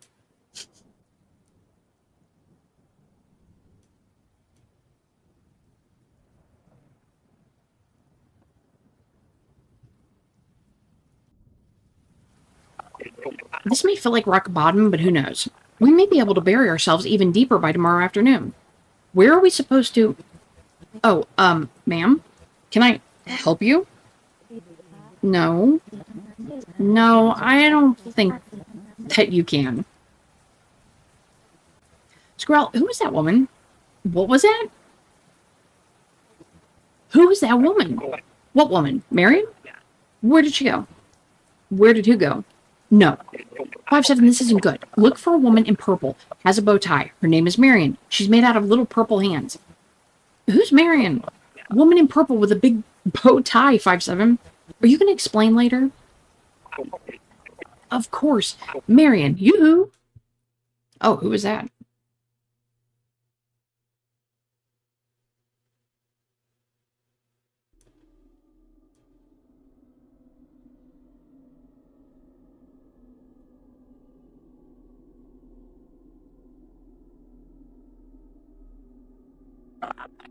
Five seven, I love you. Oh God, it's another one. You two, put a stop to this, please.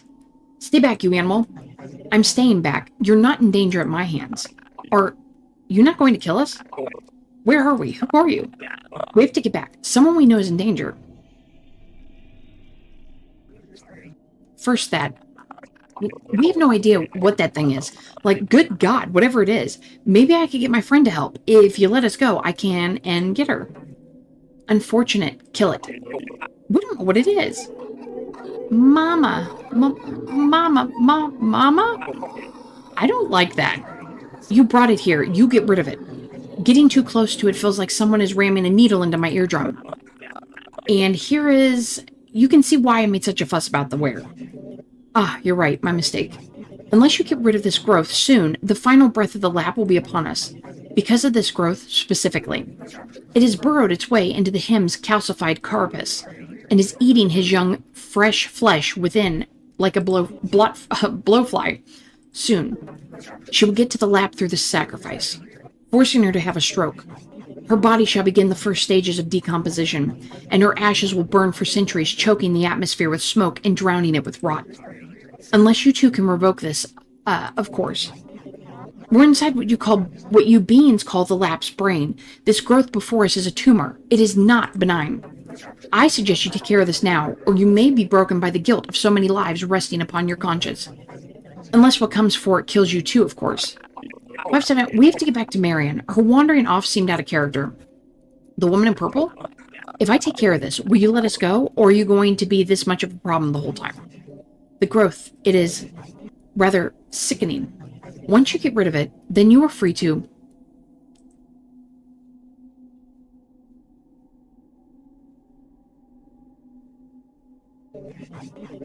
leave. All I can tell you is that we can try. I can't promise anything. Better than nothing. Well, before anything may happen, what's your name? My... what?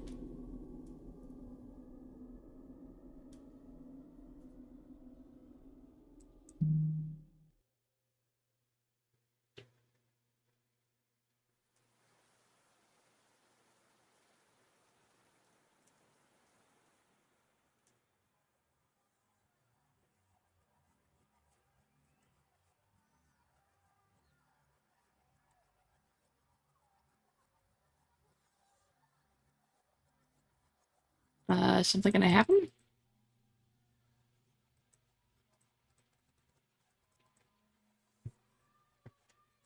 Uh-oh. I think it's gotten stuck.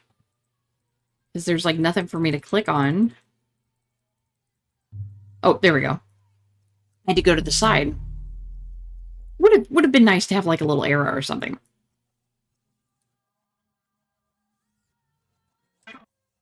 Hey, howdy, hey. What's your name, hun? It's, table for one, please. Oh, nobody sits alone here. Take a seat with one of our lovely desktops and explore the wonders of the internet. At your leisure, of course. I mean, I think we can only sit with this one. Unless there was, like, a place we could move to the side or something. Hey there, sweetheart. You enjoying the band tonight? Use as many napkins as you want. Any drinks for you two? Is water free? No, it's... Did you need some water? We'll take 2 waters. Thank you. Don't mention it. What's your name, hun? I don't know. I don't know. You are sure you don't know? I think there was an... What did you say? What is this place? Uh-oh, she's starting to forget. Hey, Van, is everything okay? Sweetheart, are you alright? Give her the water, but we may want to call the police. Not that you're doing anything wrong, but that may be the best option to get you help, if that makes sense. Yeah, okay. That sounds good.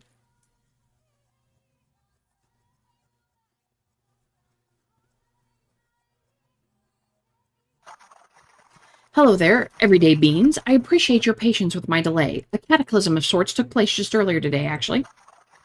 My neck had only finished being grafted back together by the time your call came through. They've decided to place me on less stressful duties. So where is this? I apologize. My body has just been placed back together 3 separate times. The first 2 doctors were young and inexperienced. They were also conjoined at the base of the spine, and each had control issues. So you can only imagine how many times they spun around while operating on me. The third doctor simply fixed their work. Are you okay, ma'am? The woman here said you seemed to be in a daze. Do you remember your name? No, I can't even think of it. Huh. Well, we know you do have a name, and I'm not going to leave your side until we make you remember it. I'll give an example. My name is Sapia. I'm usually the warden of the biggest super maximum prison ever made.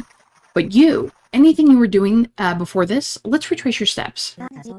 I was out walking in the rain, but everything became, ma'am?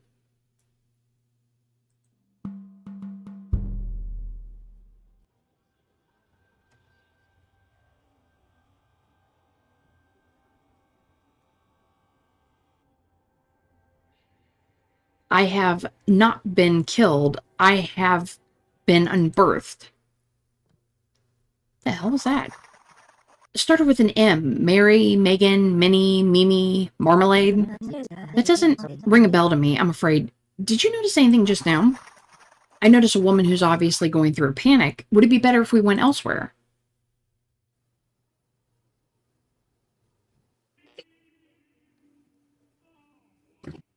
Huh?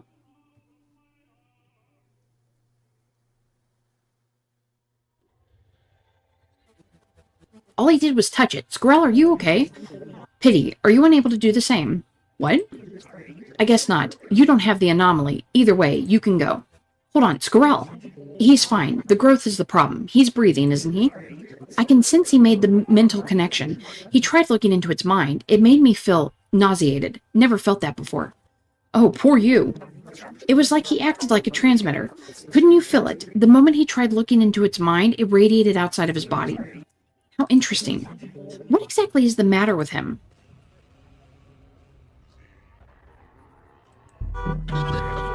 Hey, get out of the middle of the road. You think you own the road? What the fuck are you doing?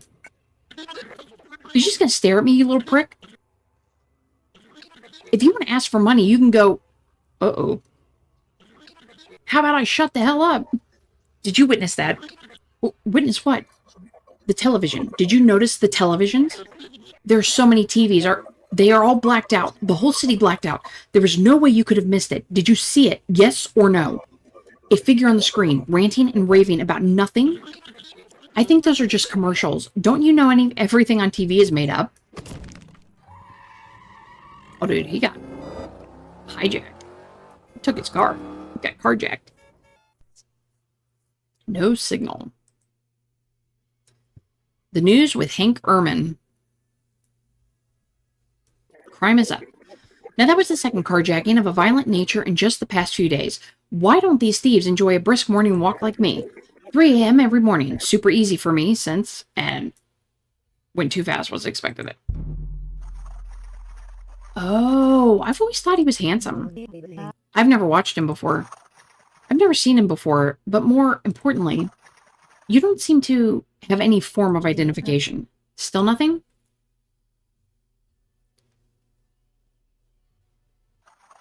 Nothing whatsoever. I mean, even your fingerprints.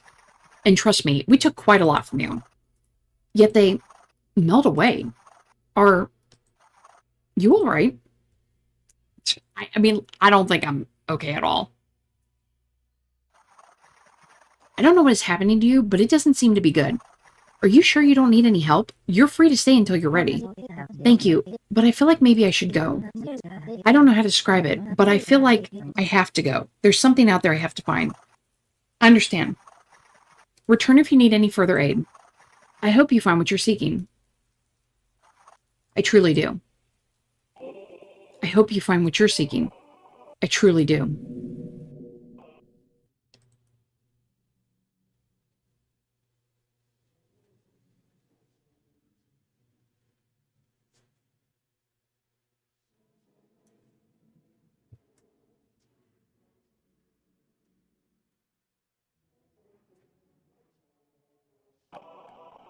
Help me. Help me.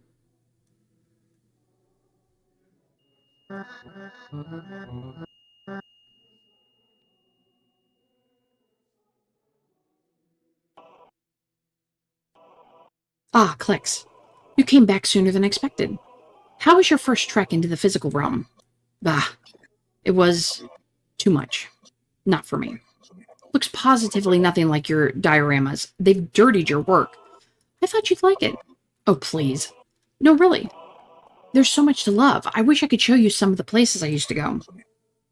You weren't there. The rest of it was something else. I didn't care for it. I'd much rather be here, I think, with you. Oh, Klex, that is so nice. I'd just rather never go back and get involved in their little activities. Their shopping and working and all that. I'd also hate if someone just came into my world and started getting their filthy hands all over it.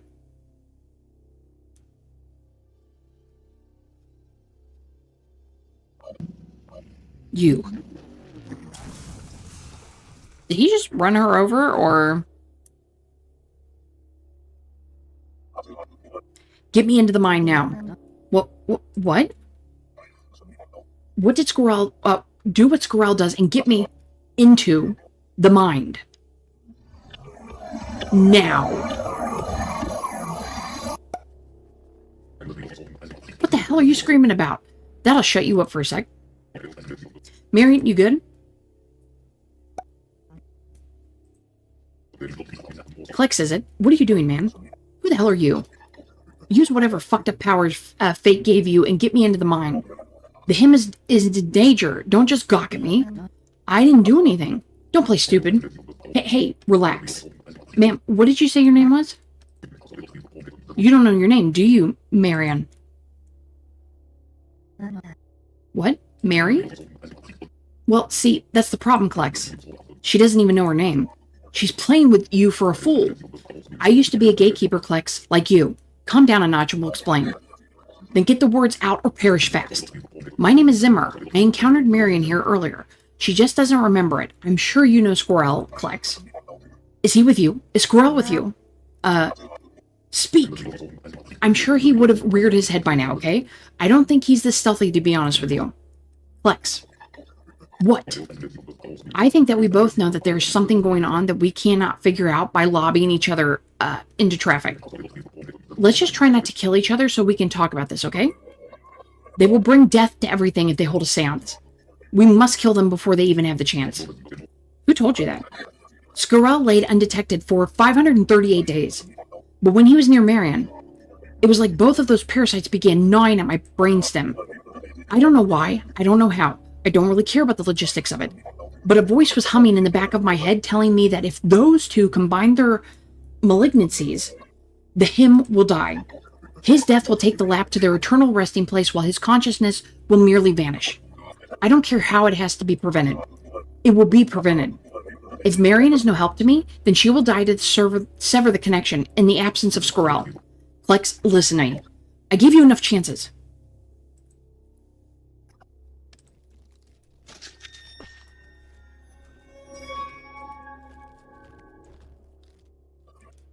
Wait. No. Ha. Ha. Gotta apologize, Scorial. Isn't.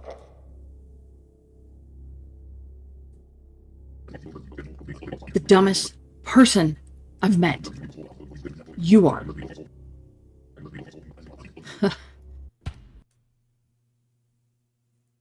Now there goes Zimmer.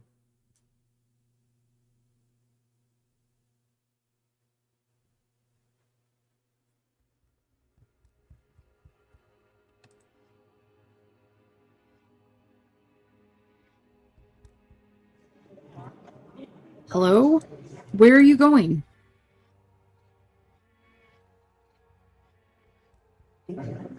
Where could you even have to go? Oh, Scorial, why do you have to be so limp? Huh? Hello? Oh, that one's actually talking.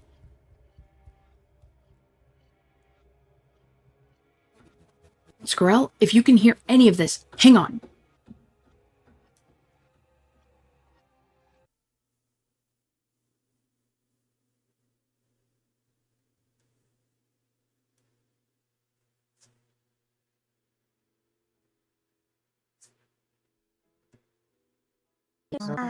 What the hell?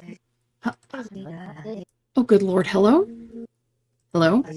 Is anyone there? I am. And who are you?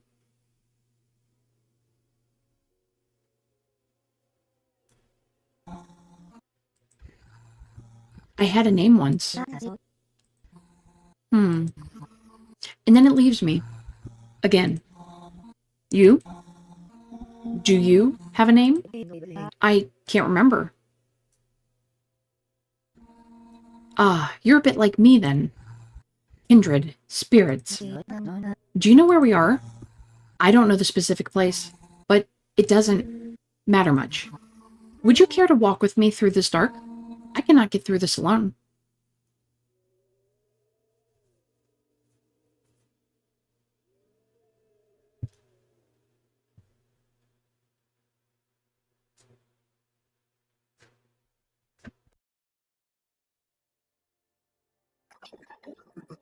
I know I've been cold, and I'm sorry.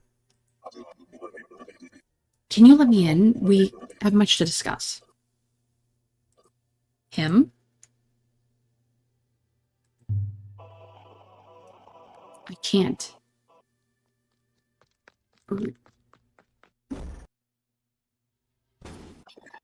Wait. Wait. For what?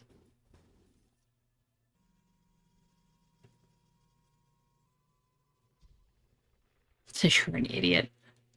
Oh.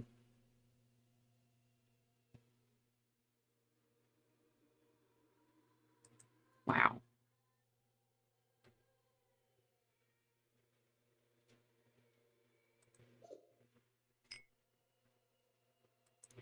Oh, he's got a hole.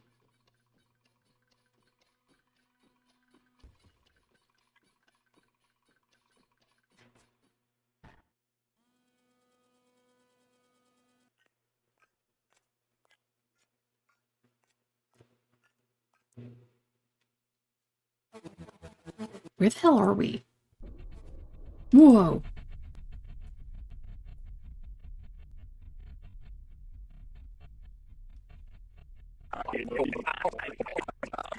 Authentically yawning sound. Oh, hey, 5-7. Beautiful morning, huh? Working on your shoulders, I see, so bright and early. Don't let me stop you. Wait a minute, this isn't Jim. One of the security guys would have kicked me out before I got within an inch of the entrance. I remember now. Is that another little freak filled with goo following us? She was, but I haven't heard her in a bit. Good. I say let's keep going. I'm so happy you're all right. After all this, 5-7, the things that I'm going to do to you. I'm sure we'll talk more about your whole thing earlier soon, but just a heads up, I have zero idea where we are right now. Unless you do, Scorial. Smart, right? I was admiring your strong back. No, Scorial, I should have said something. This was a ladder when I first climbed it. That's how you woke up. And now it's monkey bars. The weight shifted. It could happen again. Good point, 5-7. Where do you think...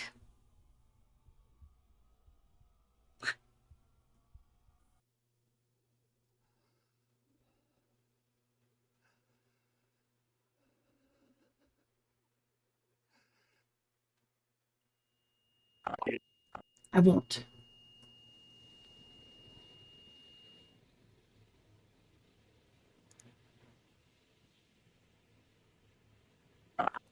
Huh?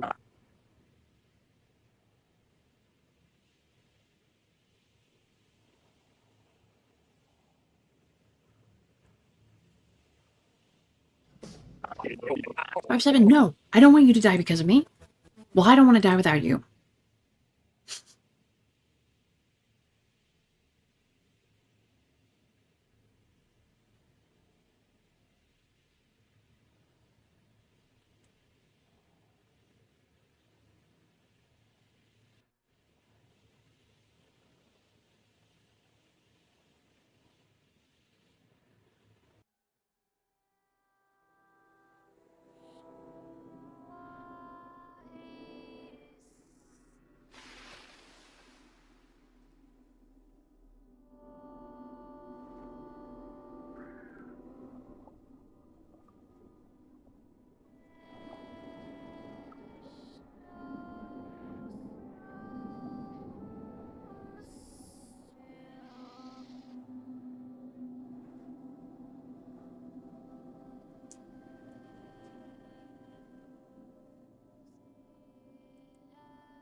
This place smells like a musty cabin.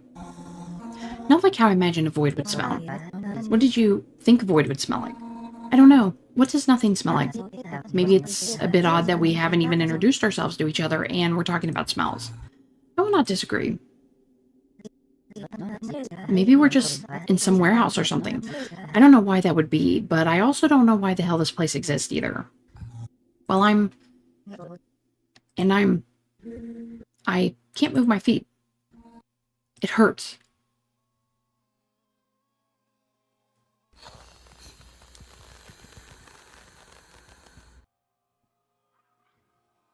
Do you want me to call out for someone? Anyone? Yes, if you could. It hurts. Is there anyone in here? Someone is hurt.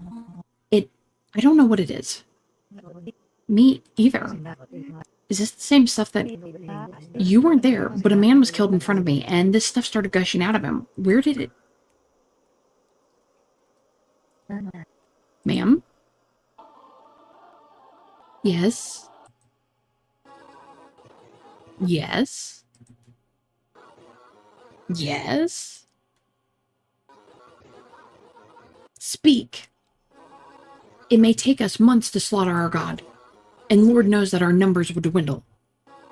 But unlike the wolf, we ants are overwhelmed with patience and driven by something more powerful than instinct, by sheer animal will. And when we ants devour the skin of this wolf, we will see that it was nothing but a sheep all along.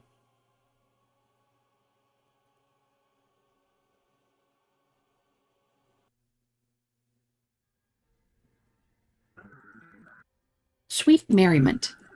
Interlopers. Or visitors. Only interlopers remain silent. Whoa, slow down. Visitors, then. Oh, I have never had visitors. Say, do you two, what were your names again? You must have told me 3 times already, am I right? It's fine. My name is louder. I'm Scorial, and this is...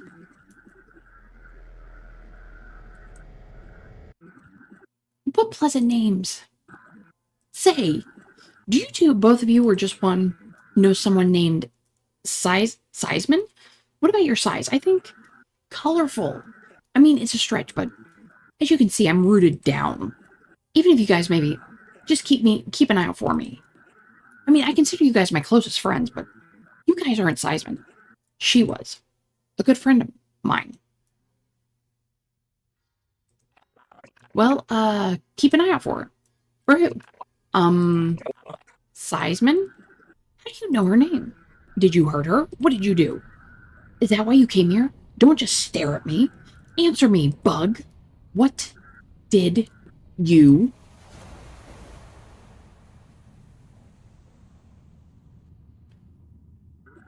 do? Say, where did your friend go?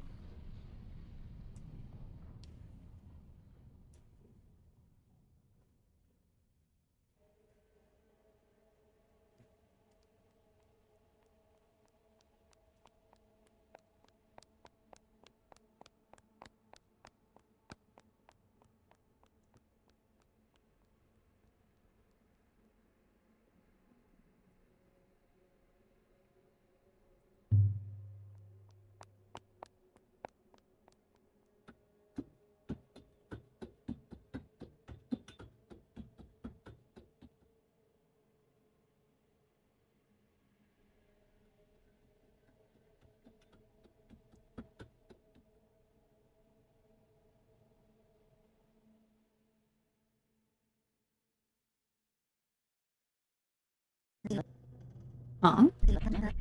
Wait.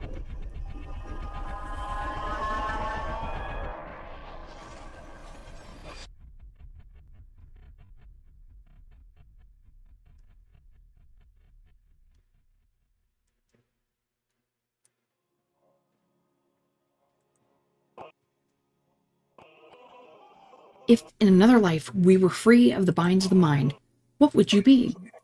Why, I've never thought of it. Has anyone ever discussed all of the paths you could take? Nobody said a thing about a road. No, I mean, choices you could make. A career, a family. Ah, nonsense. Nonsense? No, no, such things are thrilling. What things could be thrilling? So many things. Well, to start out, I I wish I could show you. There are some things I struggle to describe properly. If we ever do get out of here, which let's just say we will, let's just take a long vacation. I'll take you to all my favorite places. We could spend a lifetime doing that. Was that a positive or a negative hump? Amused. That sounds lovely. Where would be the first place you'd show me? Well, there's this one. Due to unforeseen circumstances, this business has been closed indefinitely. Please contact building management for further inquiries at and the number.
This is the Daily Lab. New prison constructed for Gateway. New tomb models.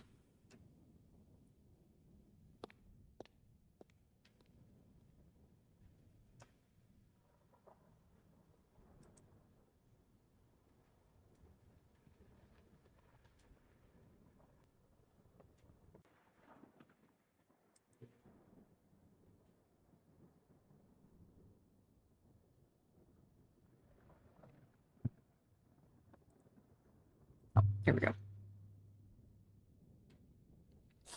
Lost someone, not sure where to go, then call up my number.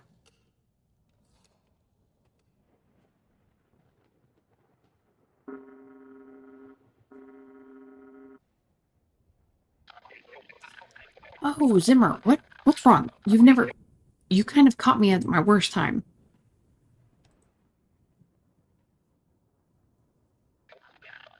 Hello? Zimmer, I think we might be breaking up, or I have no connection, but meet me at the Scrunched Up Paper Company HQ in the Industrial District, okay? You can't miss it. I gotta go.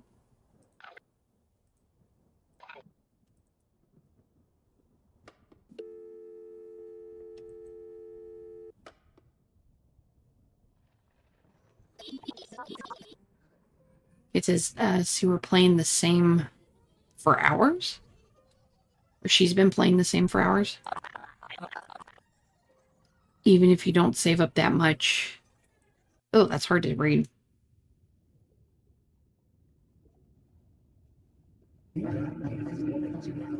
Fritz, where have you been? You've been hiding from me, haven't you, Fritz? Fritz? Fritz? Fritz, if I have to call your name a sixth time, then so help me.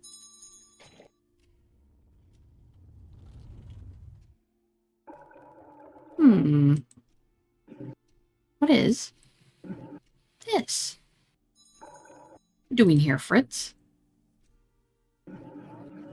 Everyone in this organization knows. The security desk goes in the security bay. Now, where was I before Fritz decided to hide the desk and himself?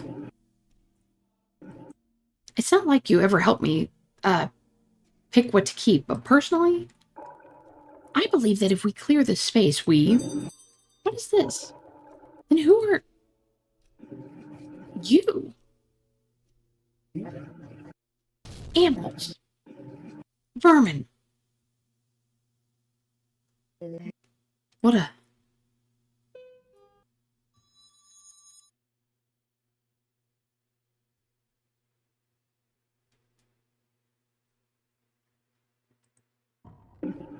terrible, truly. What a shame. I can't find my good pen. Ah, how odd.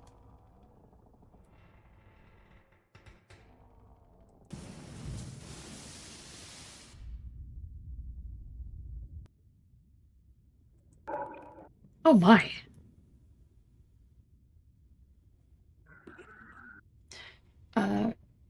It hurts me. Now who may you be? I have no idea what is going on.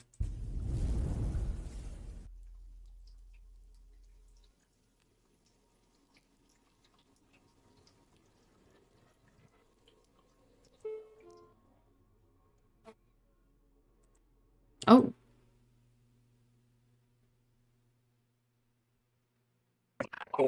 Meet me at the Scrunched Up Paper Company HQ in the Industrial District, okay? You can't miss it. I gotta go.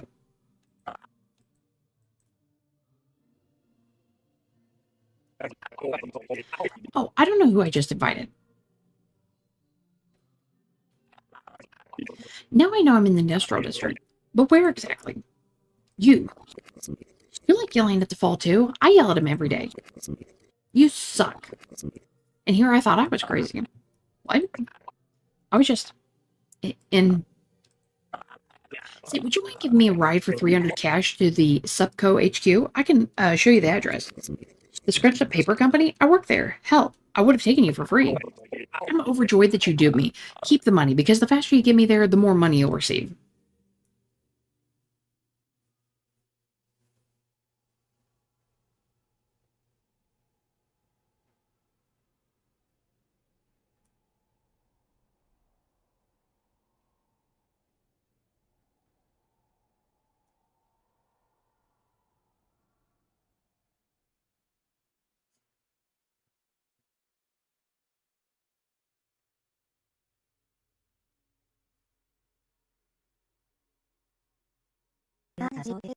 Is someone there?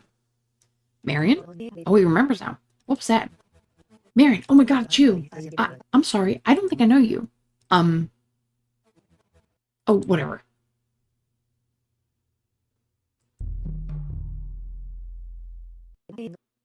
Oh, who are you? If you try and kill me, I swear that if you fail, I will hunt you down. Marion, it's me. It's 5-7. I'm so happy you're all right. I don't know if I remember. Of course you don't. You should be dead, you primitive degenerates.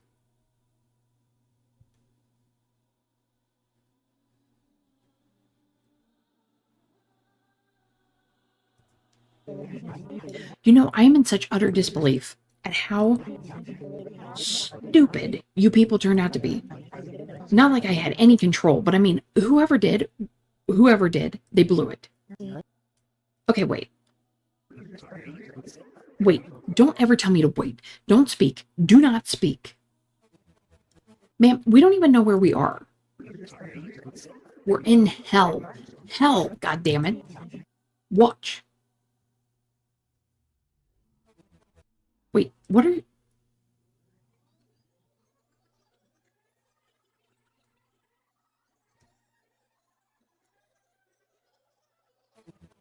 Marion, Scorial.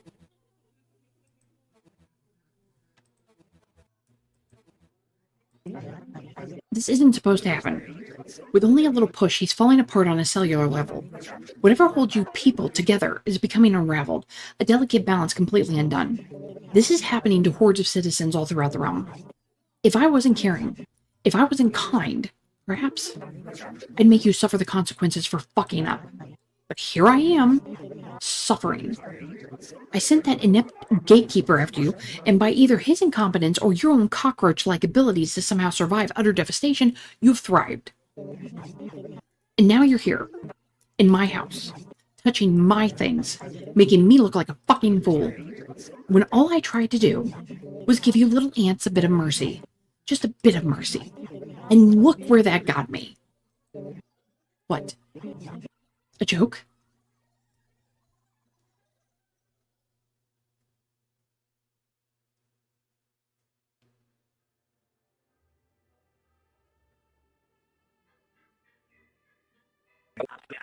Thank goodness I packed some roof candy or I'd be starved.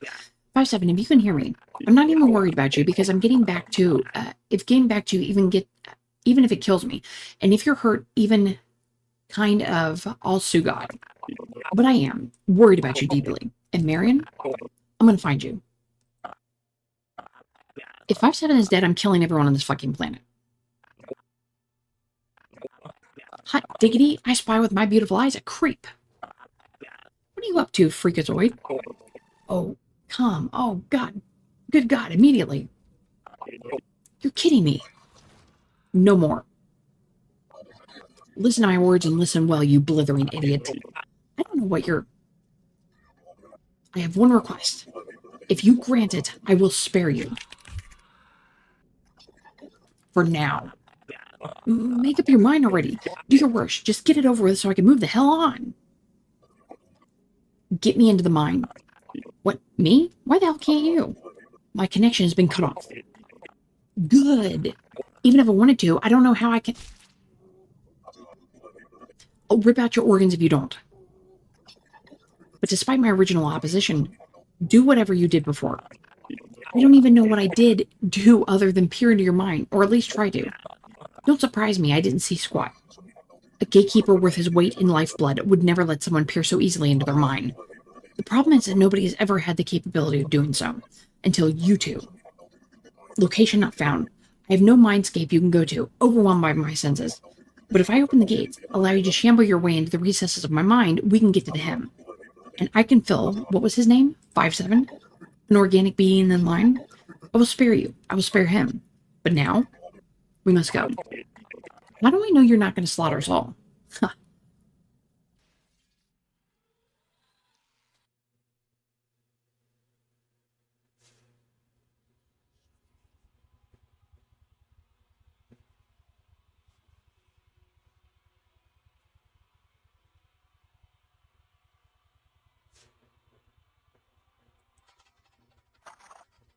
Have your fun. Hope you did. Bye-bye, you lunatic. What? Wasn't that Escape Convict 002?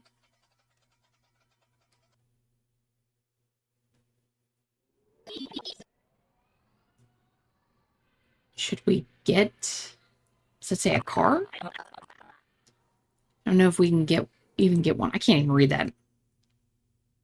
Hurts my eyes. Whoa. Gonna bring me back to this pit, huh? Where's Marion? Oh, Mr. Big Man wants to chat this time. Drop dead. Not that you seem to have much trouble with that now. What is your problem? The him. The him. You both need to die so he can get an afterlife. So we can be together. I'm running out of time. I'm not.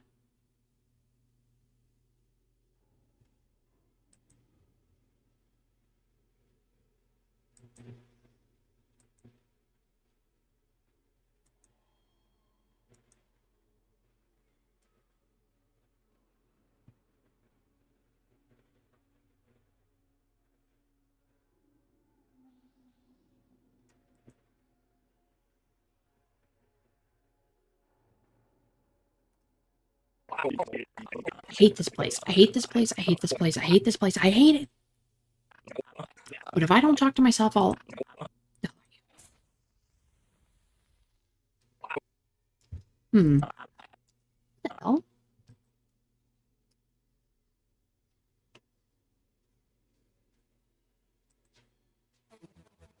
Scorial? Is that really him? Would I just be falling for the bait if I called out? Scorial! Scorial! Or am I just being a monster? Scorial! Scorial! Like he would ever beckon me for like that. Like I would ever fall for this either. Scorial! Scorial? Scorial! Is that not your name? It's somebody's. I killed your husband. You did what? Ha! I didn't. He's alive. Not fine, but alive. Now I have your attention. Do not let stray far. Do you understand? I do. Good.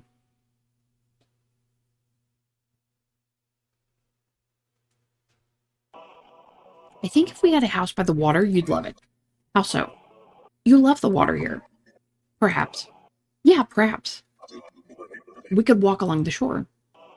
Did you see the beach while you were out there? Just recently? No. Well, if you ever go again, you should see the beach. Maybe we'll go one day. Oh, of course. Of course we will. Perhaps in the afterlife. I've heard we're given that choice. Do you believe in that? I found no reason to believe in anything else. Oh no, I mean, a God that made this world would have had to make the afterlife as well, would they not? It's solid reasoning, I'd say. Then I don't know. I feel like if this world is so wicked, with this whole gateway situation I found myself in, would you really ever want to experience what their version of an afterlife could be like?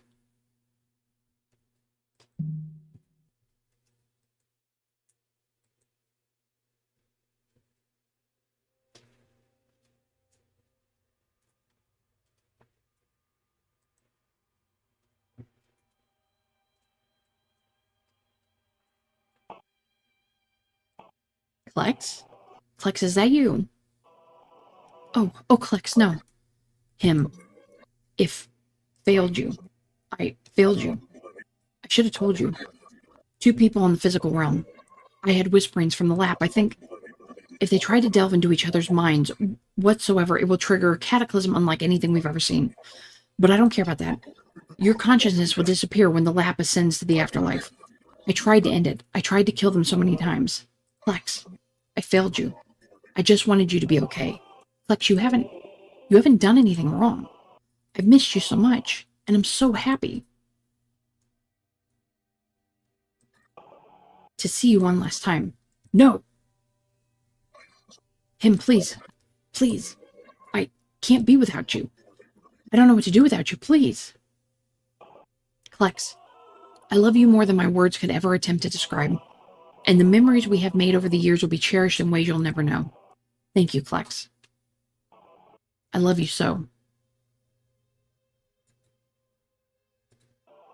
So much.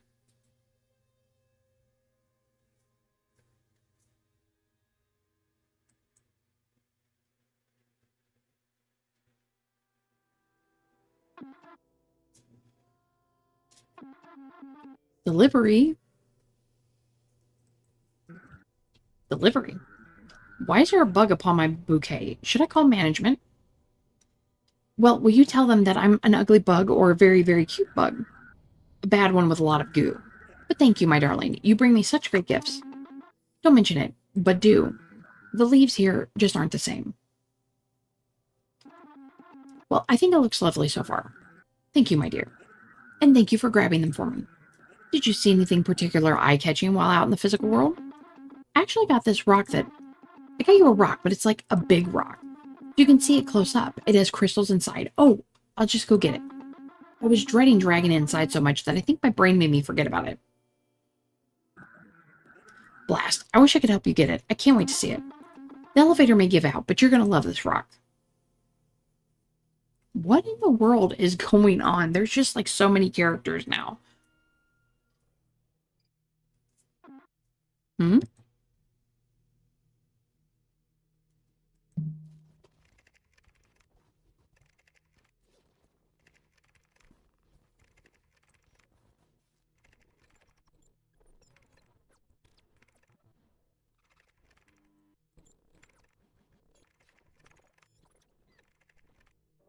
Oh, there we go. What?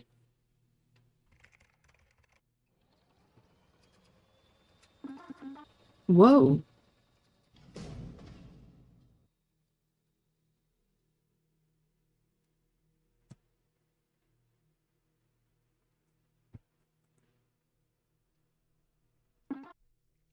Fall. Fall. Fall.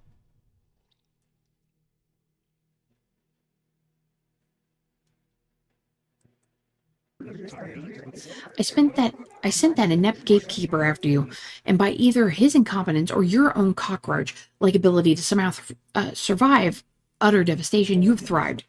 And now you're here, in my house, touching my things, making me look like a fucking fool, when all I tried to do was give you little ants a bit of mercy. Just a bit of mercy. And look where that got me. What? A joke. Okay, so... do not speak in my... Oh, shut up. If you say one more thing I dislike, get up, get off the ground right now. Now, who the hell are you? I don't know this one's name.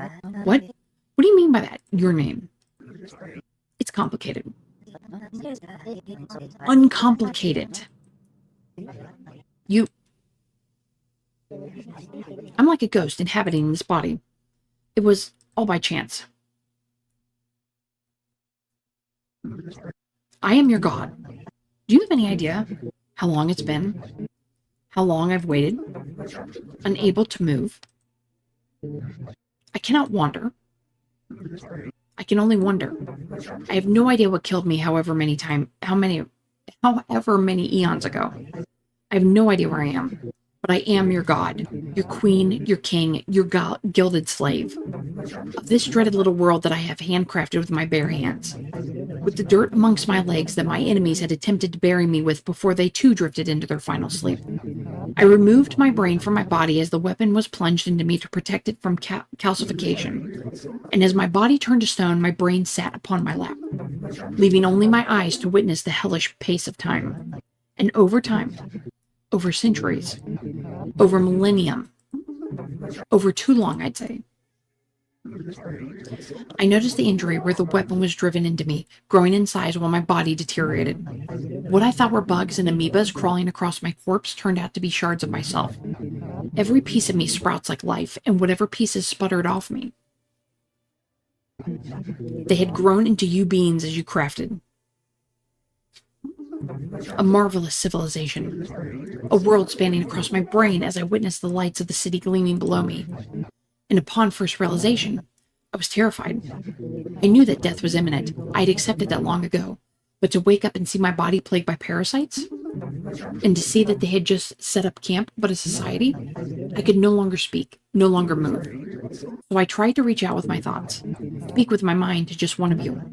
First few thousand lost it, died almost immediately. Others could hardly do more than babble incoherently.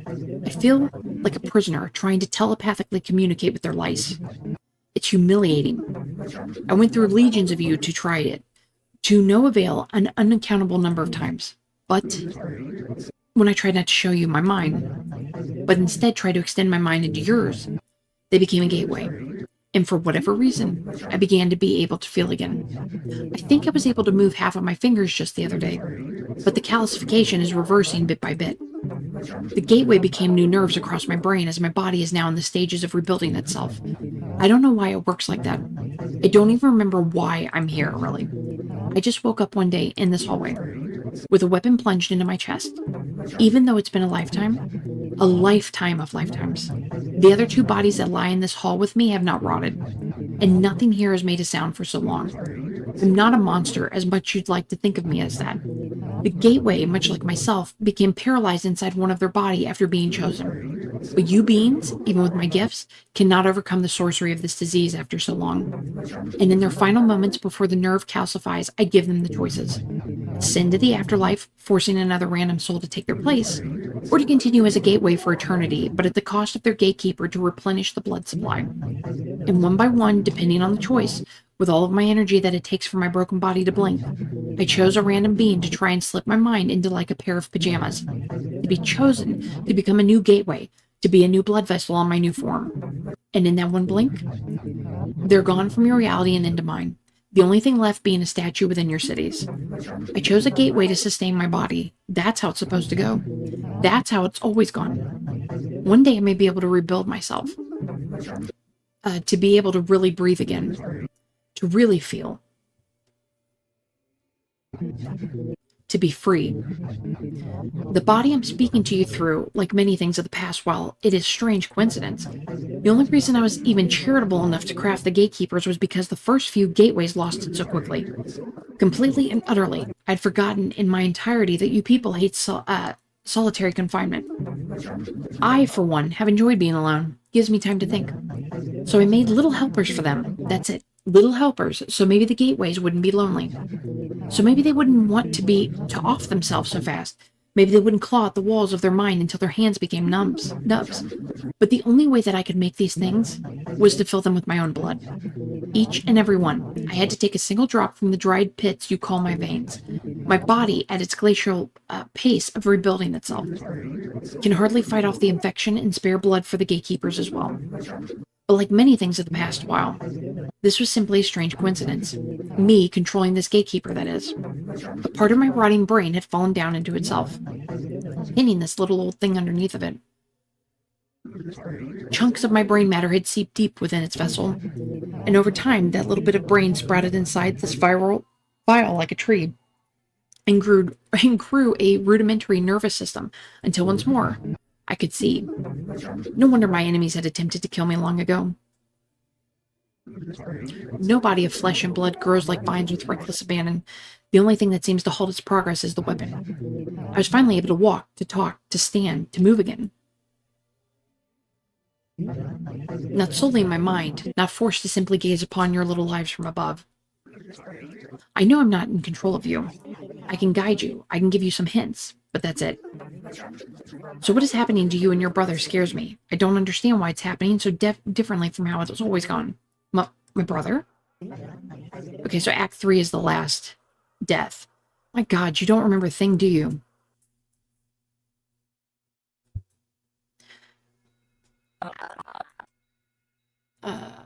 Mom said she lost her job today, 2 months ago.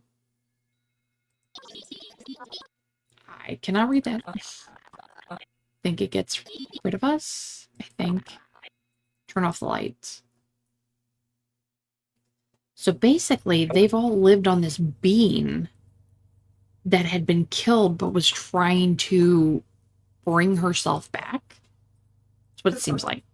Sir? Yes? You weren't planning on sleeping here, were you? No, I wasn't planning on it at least. Oh, well, that's good. I just want to check since that's against policy, anywho. I noticed that you've been on here for the past few stops. Well, all my stops. We're about to close up, is what I mean. Oh, sorry, No, really, I do have somewhere to be. I've just been avoiding it. It's probably unhealthy. And I know it's unhealthy, but I'd rather acknowledge how unhealthy it is than do something about it. Sorry, that's the problem. I'll get off the bus now. I'm in my own head about it. You know, it's family drama. Ah, why didn't you say so? What other drama is there, huh? Well, here goes nothing. Ugh, what the? Oh, sweet lord. Hello, my child. My everything. What are you? You are once again in my embrace. Why would you go? Why would you go? Leaving your mother to rot here to die. To burn. You twisted, horrible, selfish little abomination. Whatever the fuck you are, I am no child of yours. We were so close to reveling in it, though, weren't we?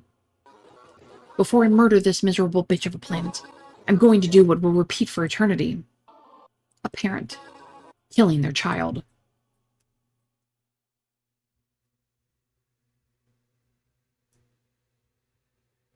I think they're talking about us. Probably. I mean, I would probably be too. We haven't eaten anything in days. How can you stomach food right now is beyond me? Is it? Huh. I thought half of this was just you wanting a rest. If you want to go for Scorial, go look for him. And 5-7, I mean this when I say it. You're not even going to look at me? If you ever want to call me 5-7, I will absolutely speak to you. We've gone through something so life-changing together, and you've stuck your neck out for me so many times, and I thank you so much for that. But don't you ever try to let Scorial speak to me again. I don't want to hear his voice. I don't want to see his face. I don't want him in my life. I have nothing I can say. I feel like he's changed. That wasn't even him, really. It was him, but... Goodbye, Marion. I hope that you find peace.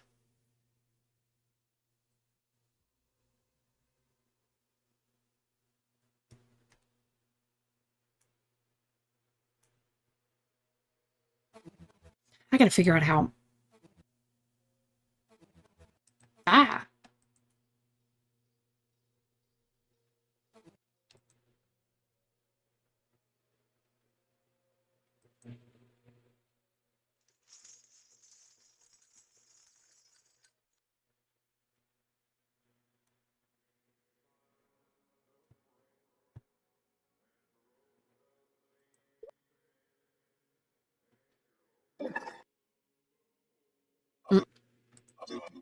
What could you possibly want from me? I assume you're the one who tied me up. You've assumed correctly. Where did you find my corpse? Outside of the office. I'm sure you were coming to kill us. I knew someone would be here. And I was explicitly going to take my anger out upon them. And? And what? That's it? You were going to come here just to take your anger out on us? What else would there be? A reason for everything. You wanted to kill Scorial and Marion because the lap is going to die. I know that. You're an idiot. How do I respond to that? I don't care for the lap. I've never met them. If they hear me out now, perfect. I only cared for the him. I don't care about what happens to the Lord of the Universe or whatever they call themselves. It's a big tea party and we're just the little toys. I was told by a voice, Gatekeeper 0901, as the Lord of the Universe sickness grows in viciousness, so does your importance. It told me where I could find Scorial, told me where I could find Marion, told me that if they happened to hold a seance, delve into the minds of one another, then the end would be right around the corner. This forbidden meeting of the two prophesized beings. One, a con man, the other, a factory worker. And all along, after I tried to prevent the seance, it turns out there was no ceremony, no decorum. For them, it was so flippant, so disregarded. They treated such a divine thing as playing a board game on a rainy day, Sunday. The him is gone now. My only purpose?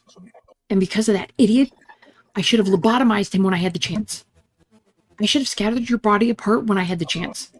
Then do it, you sniveling little cow. Grant me peace once more, for how I beg of it.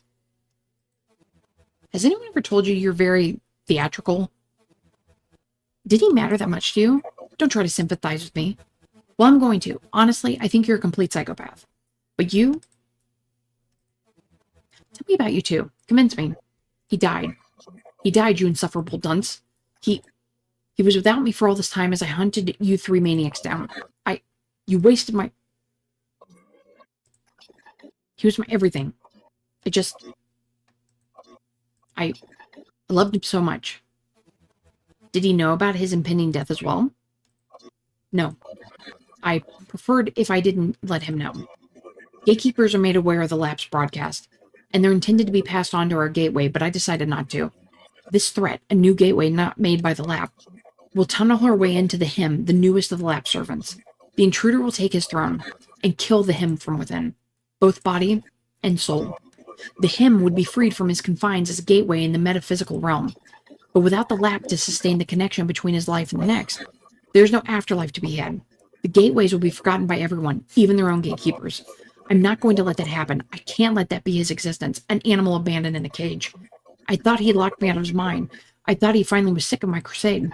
But the affliction was consuming him while I was out, alone, and waiting. I was a fool. I was cocky. I'm disgusted with myself for thinking that I shouldn't have told him.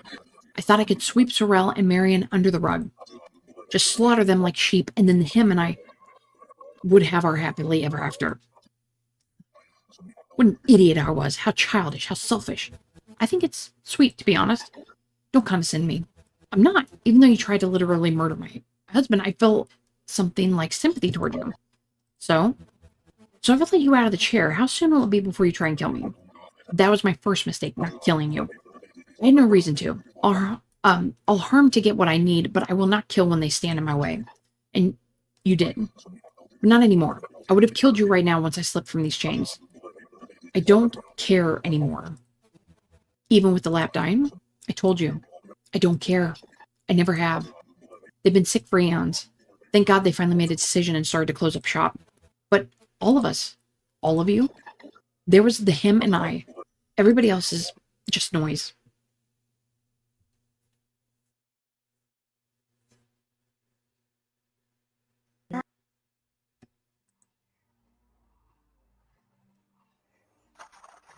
I did just come in here for some me time. But the moment I saw you, I swear I blacked out for a second, and then I remembered some things. You and I have to clear up some issues I'm having, because you don't make any goddamn sense. A pain in the ass. It sounds heartbreaking. Is there truly nothing that we can do? Not one thing? Well, maybe. I don't really know. I'm trying to, Scorial? Escape prisoner 00. I apologize. Yes, I do. What has happened to him? Not really sure. The mind seems to be easy to get lost in. And he's either somewhere out here trying to get back to 5-7 and I, or he's in the mine trying to get back to us in some other way. Either way, he's dead or lost. As much as it seems as though I'm against you three, I hope he isn't dead. I had thought you told me he was your brother. He is. And is that a bad thing? I thought you two had seemed close-knit. I did trust him. I liked him. I thought he was fun and he was helping me. From you talking to me right now and me remembering my name, it all came back to me, but only after... Okay, what did you do? Doing that was never... I cannot read that. How much?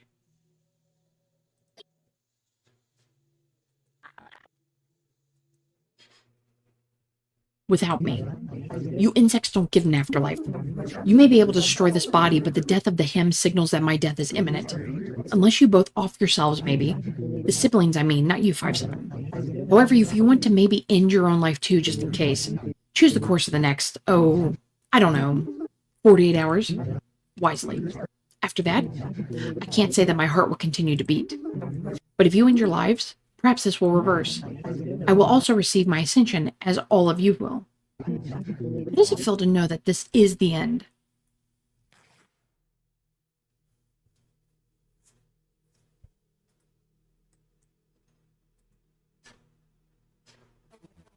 What should we do now? I kind of mentally checked out there. Marion?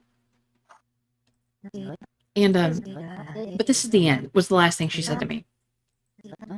I don't suppose you have any ideas. I'm in awe. How are you holding up? I'm existing. Just letting it all happen. But look at me now. I just told you that the world is ending, and here I am. Excuse me, Marion. You'd never mentioned anything about the world ending. Well, I mean, the lab had said that there was a chance that her body could rot, but since it's been calcified, she may just mummify, even if she doesn't know. But the afterlife, at least. Pipe dream. Fertility will die off. We will not all suffer, according to her. The lab will close her eyes for the final time, finally dying. She said that she would have ascended to another plane of existence or something like that. But for now, she will finally rest.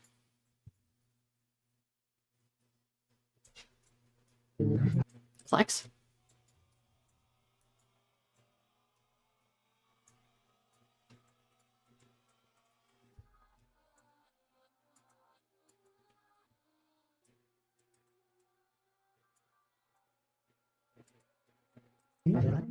Gatekeeper? Shall we continue this conversation within the confines of my mind? Your silence will always be taken as a yes.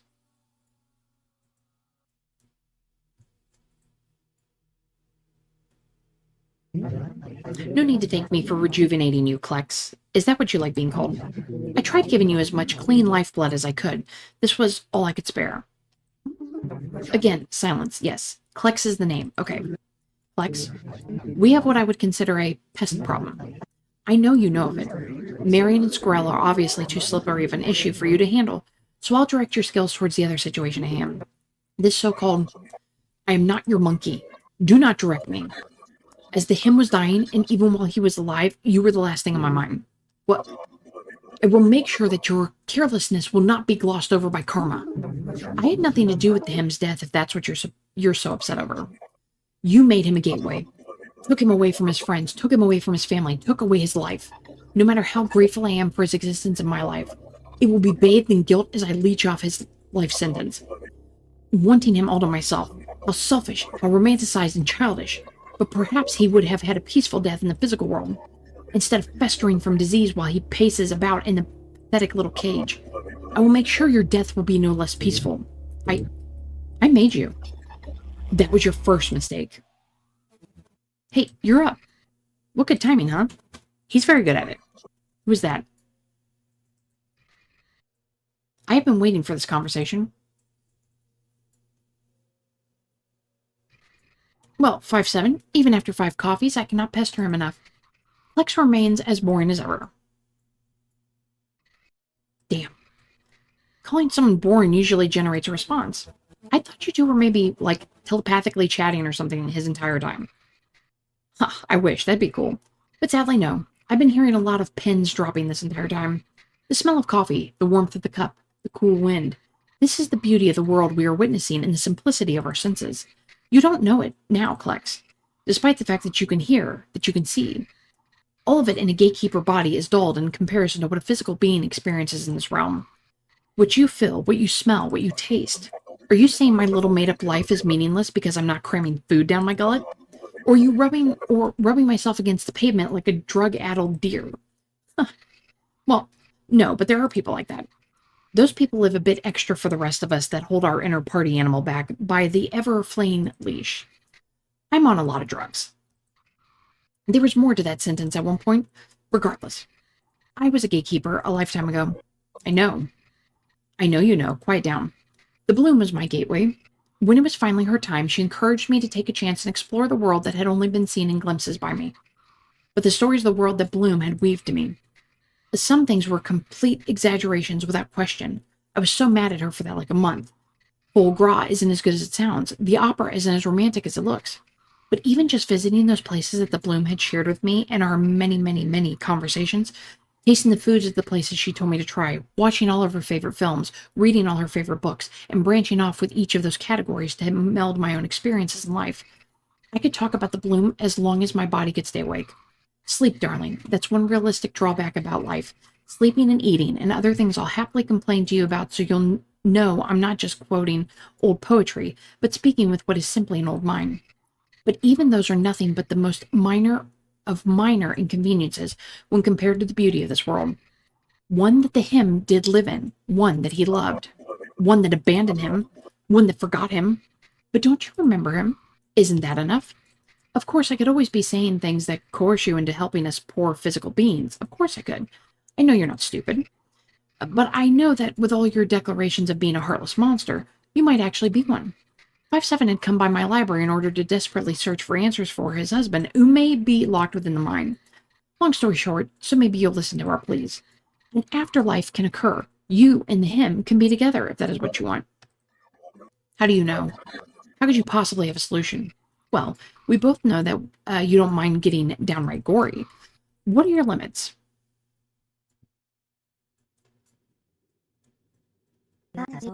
There's no rush. There is a rush. I, I, I don't have a soul. I'm a synthetic. This is the only life that we have. We don't get an afterlife, regardless of whatever happens. But don't leave us stranded in a barren world. I'm sorry. I didn't even think about how careless I sounded. I got so caught up in my own bullshit that I became someone else. We're gonna get this figured out, one way or another. It's gonna be solved for the better. I only do this on extremely special occasions, but can I have a hoorah? Yeah, sure. Hoorah. And with that, this is where my journey ends with you, Marion. I must go join my sisters in the tomb. They're gathering for what may be the last time. After that occurs, we will be diligently trying to maintain millions of people in a blind panic. Whatever you're doing, make sure it happens. Thanks for coming, Marion. Did Sepia give it to you? She did, and I still want him to live. The way it was shown to me, I was thinking about it more, and I know exactly why you feel the way you do. Not a soul can do a thing about it other than him. Scorial is always a few steps ahead, but this is such a specific situation. If it was happening to anybody else, I think he would tell them they'd have to figure it out. And that's, sadly, what I'm going to have to tell him. Now is the time.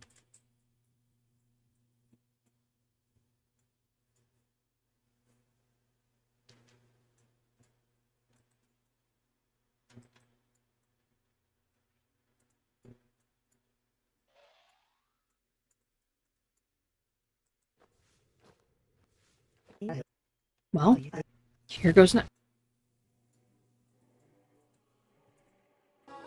my daughter. My, how you've changed.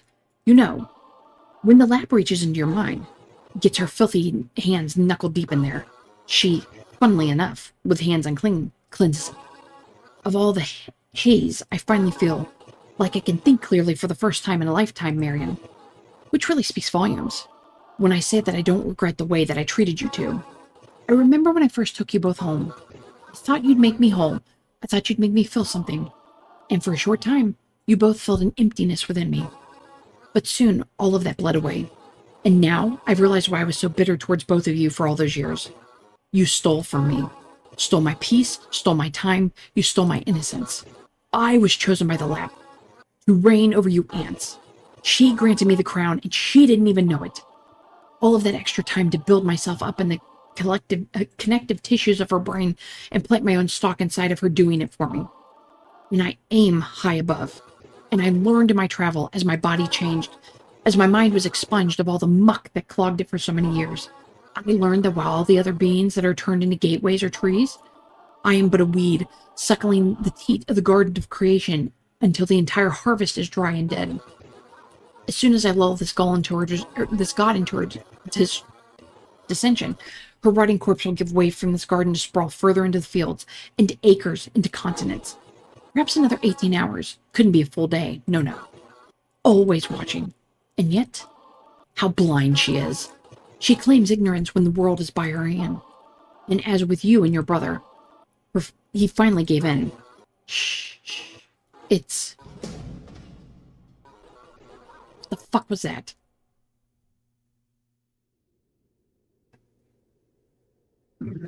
Gatekeeper. Gatekeeper, you feel closer than usual.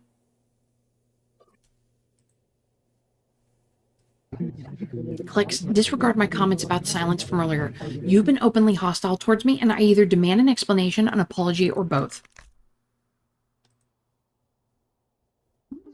Clicks?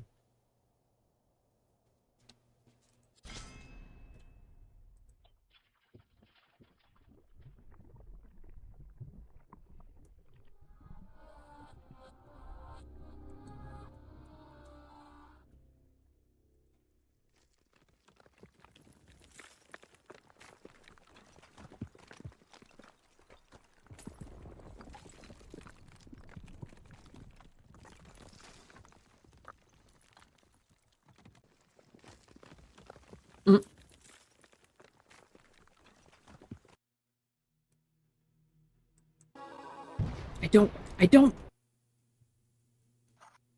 you will not puppeteer his corpse any longer.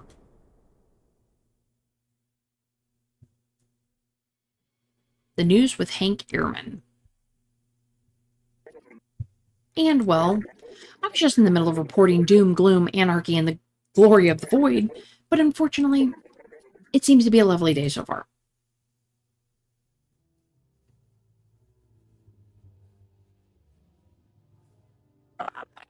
Oh, dear God.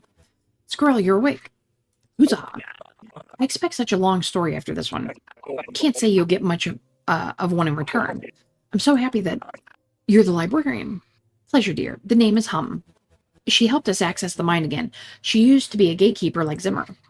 5-7 and Marion went through thick and thin to get you back. To be honest, I was expecting it all to kind of backfire.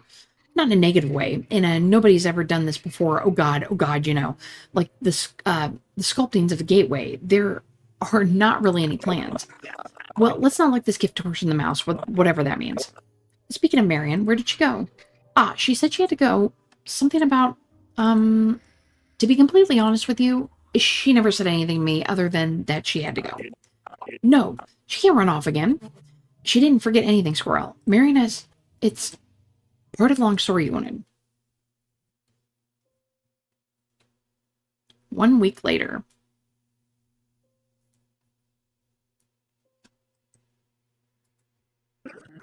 Marion, it does explain a lot. Still, my God. Are you all right at least? Tell me, even if I'm asleep, what do I have going on these days other than sleeping? I mean it. I will, I swear. Tomorrow evening I'll call you up. I'll make coffee.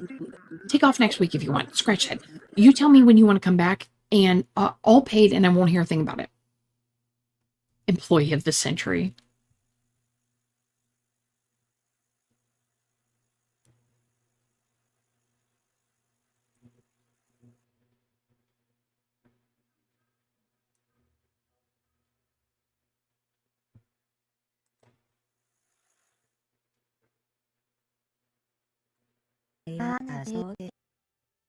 If you can still sit in, you can still sit in that chair if you want. Do you want anything to drink? I'm okay. Thank you. How's 5-7? He's doing fantastic, really. Works at the library now with Hum. What about you? Still trying to figure that one out. At the heat of 5-7, I'm attempting to be a bit more contemplative. Try to actually have a path in mind before taking all of these big leaps. It's not easy, but I'm figuring it out. How have you been? Why are you here, Squirrel? At the risk of sounding, for lack of a better word, childish? I don't know why you're mad at me. 5-7 won't tell me. Says that only you could really hold that answer, and that he never would tell me out of respect to you. He's not mad at me. Other people aren't mad at me. And this isn't to sound angry or to sound callous, but this is where my mind is trying to make sense of what I did. If I did something to you, truly, I am sorry. And whatever I did do, I will attempt to undo what I can. If I can't undo it, I'll try to take whatever steps I can to mend this relationship you and I have, if that is what you want. And if you don't wish to, that is okay. I'll work out forever and not barge into your life again no matter what. And for that, I do mean it. But for me to do that, I need to know why. That is all I ask of you. No, you do deserve that. You do. And I know you do. You do. You deserve an answer. Do you remember anything at all about us? From when we were kids? No? No? Well, but only those things, glimpses. It's like I'm trying to remember old home movies. All skipping ahead on me, I missed stuff. That's how I was at first. I'm surprised that she absorbed you into her, like physically, and yet you still didn't witness anything. I'm not lying to you. I know you aren't. I just find it interesting that whatever happened to us just flip-flops in severity. It's not important, just interesting. You don't really remember one thing? Not one. Everything that I've seen have been peeks through a keyhole, some more real feeling than others, some only sounds, some only visions, but erratic. Huh. I saw the whole thing so clearly. And you really want to talk about it? Yes, please. Okay. I'll tell you. Mom, Mom, wait, where are you going? Did you call 911? He'll be fine. He'll be fine, Marion. Just give me a minute. Just one fucking minute to think. But just shut up and let me think. Let me think. Don't worry. Don't worry. But she's a nurse. I don't care. She hurt him? Oh, she hurts us. She's so mean. I never told you this, but you know how our neighbor almost got arrested by the police like 1,000,000 years ago? Last month? He got arrested because the guidance counselor made me give them a number they could call so they could talk to Mom. I didn't want them to call her. She would have been so mad. So I put down Mr. Willis's phone number. They kept calling him, and then he just freaked out. I don't want to tell anybody anymore. Even the police? Aren't you mad too?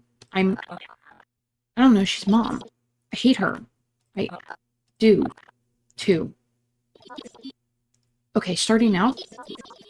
You mow lawns. Most grown-ups have lawnmowers. You can use it if you need to borrow one. I can do that.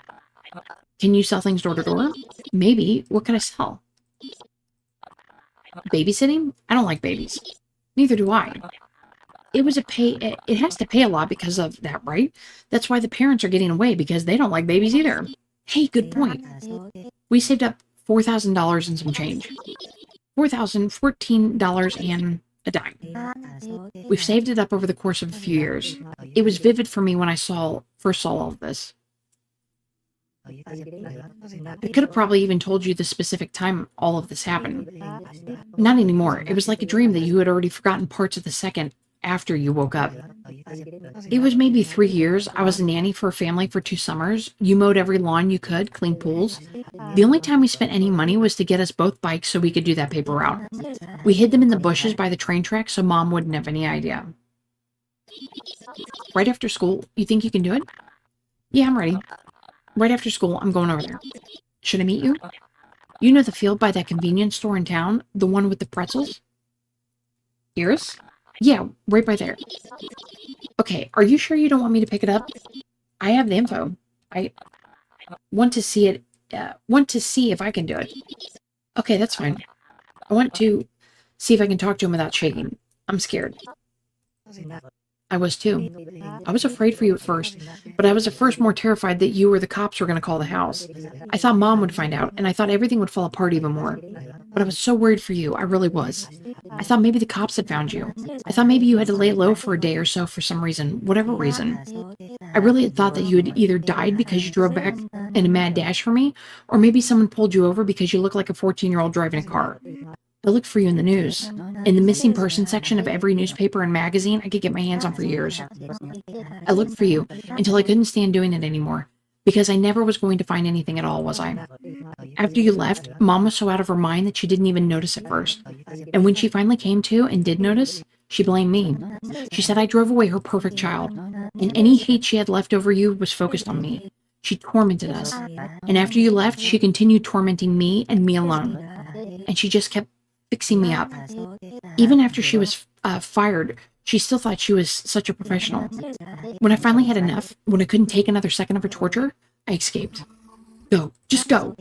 I had $31 by the time I escaped. Whenever I saved up more than 100, she always managed to find it, no matter where I hid it. Good heavens. He gave me a job, treated me like family. It was terrifying to see how other people acted when together with their family. It's like I was watching a sitcom on TV and somehow got transported into it. He set me up in a hotel until I was able to save for an apartment. After so many years of being afraid to get up in the morning, terrified that me escaping was all just some big dream I had, and I would one day wake up back in a new cast Mom left me in, I felt safe. I felt happy. I never really felt that before. And then, would it be wrong if what? It'd probably be better if I came, wouldn't it? Yeah, just to maybe get everything in order. It's complicated, but thanks for letting me know. Hey, actually, does she still live at the same address? Really? That's surprising the neighbors haven't complained in all these years. Oh, really? Was it the guy to the left? I don't know who that is.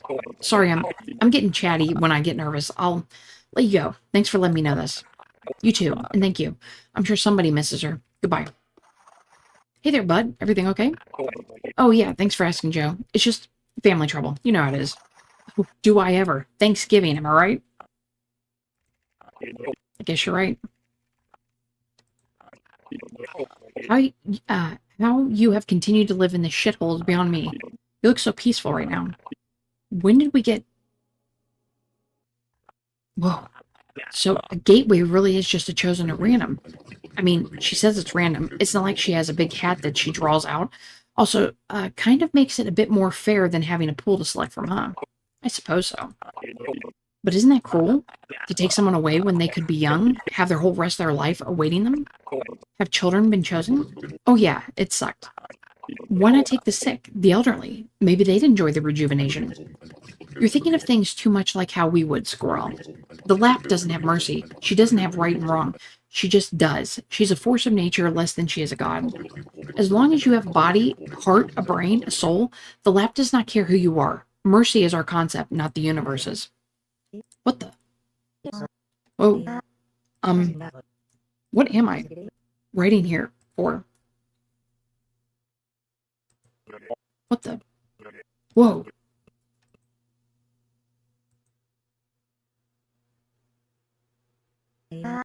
You abandoned me, Squirrel.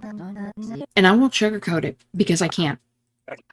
Marion, I truly, from the bottom of my soul, apologize for this. There's no excuse. And when I say I don't remember, please don't take that as an accusation towards you. I have no doubt in my mind that all you told me was the truth, only the truth and nothing but the truth. And I know it is the truth, but that person was me, but I'm not that person. Squirrel, I don't hate you, and I know that the person you are now is honestly different. I know that you've changed, or you may not even be the same, but whenever I see you now, all I see is the person who broke my heart. Thank you so much for seeking me out, just to make sure that I was okay. And maybe one day we'll talk again. But for now, I need some time. That's okay. You're okay now. The end. You're okay. Dang, man, so they ended up being brother and sister, and then because he left and the mom took everything out on her, she now remembers and does not forgive him. Dedicated and loving memory of... I missed that because I was talking. Thank you so much for playing the game. It means the world to us.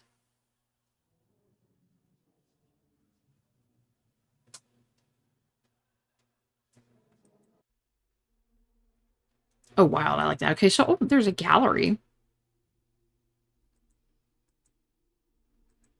Which I can't click on, apparently.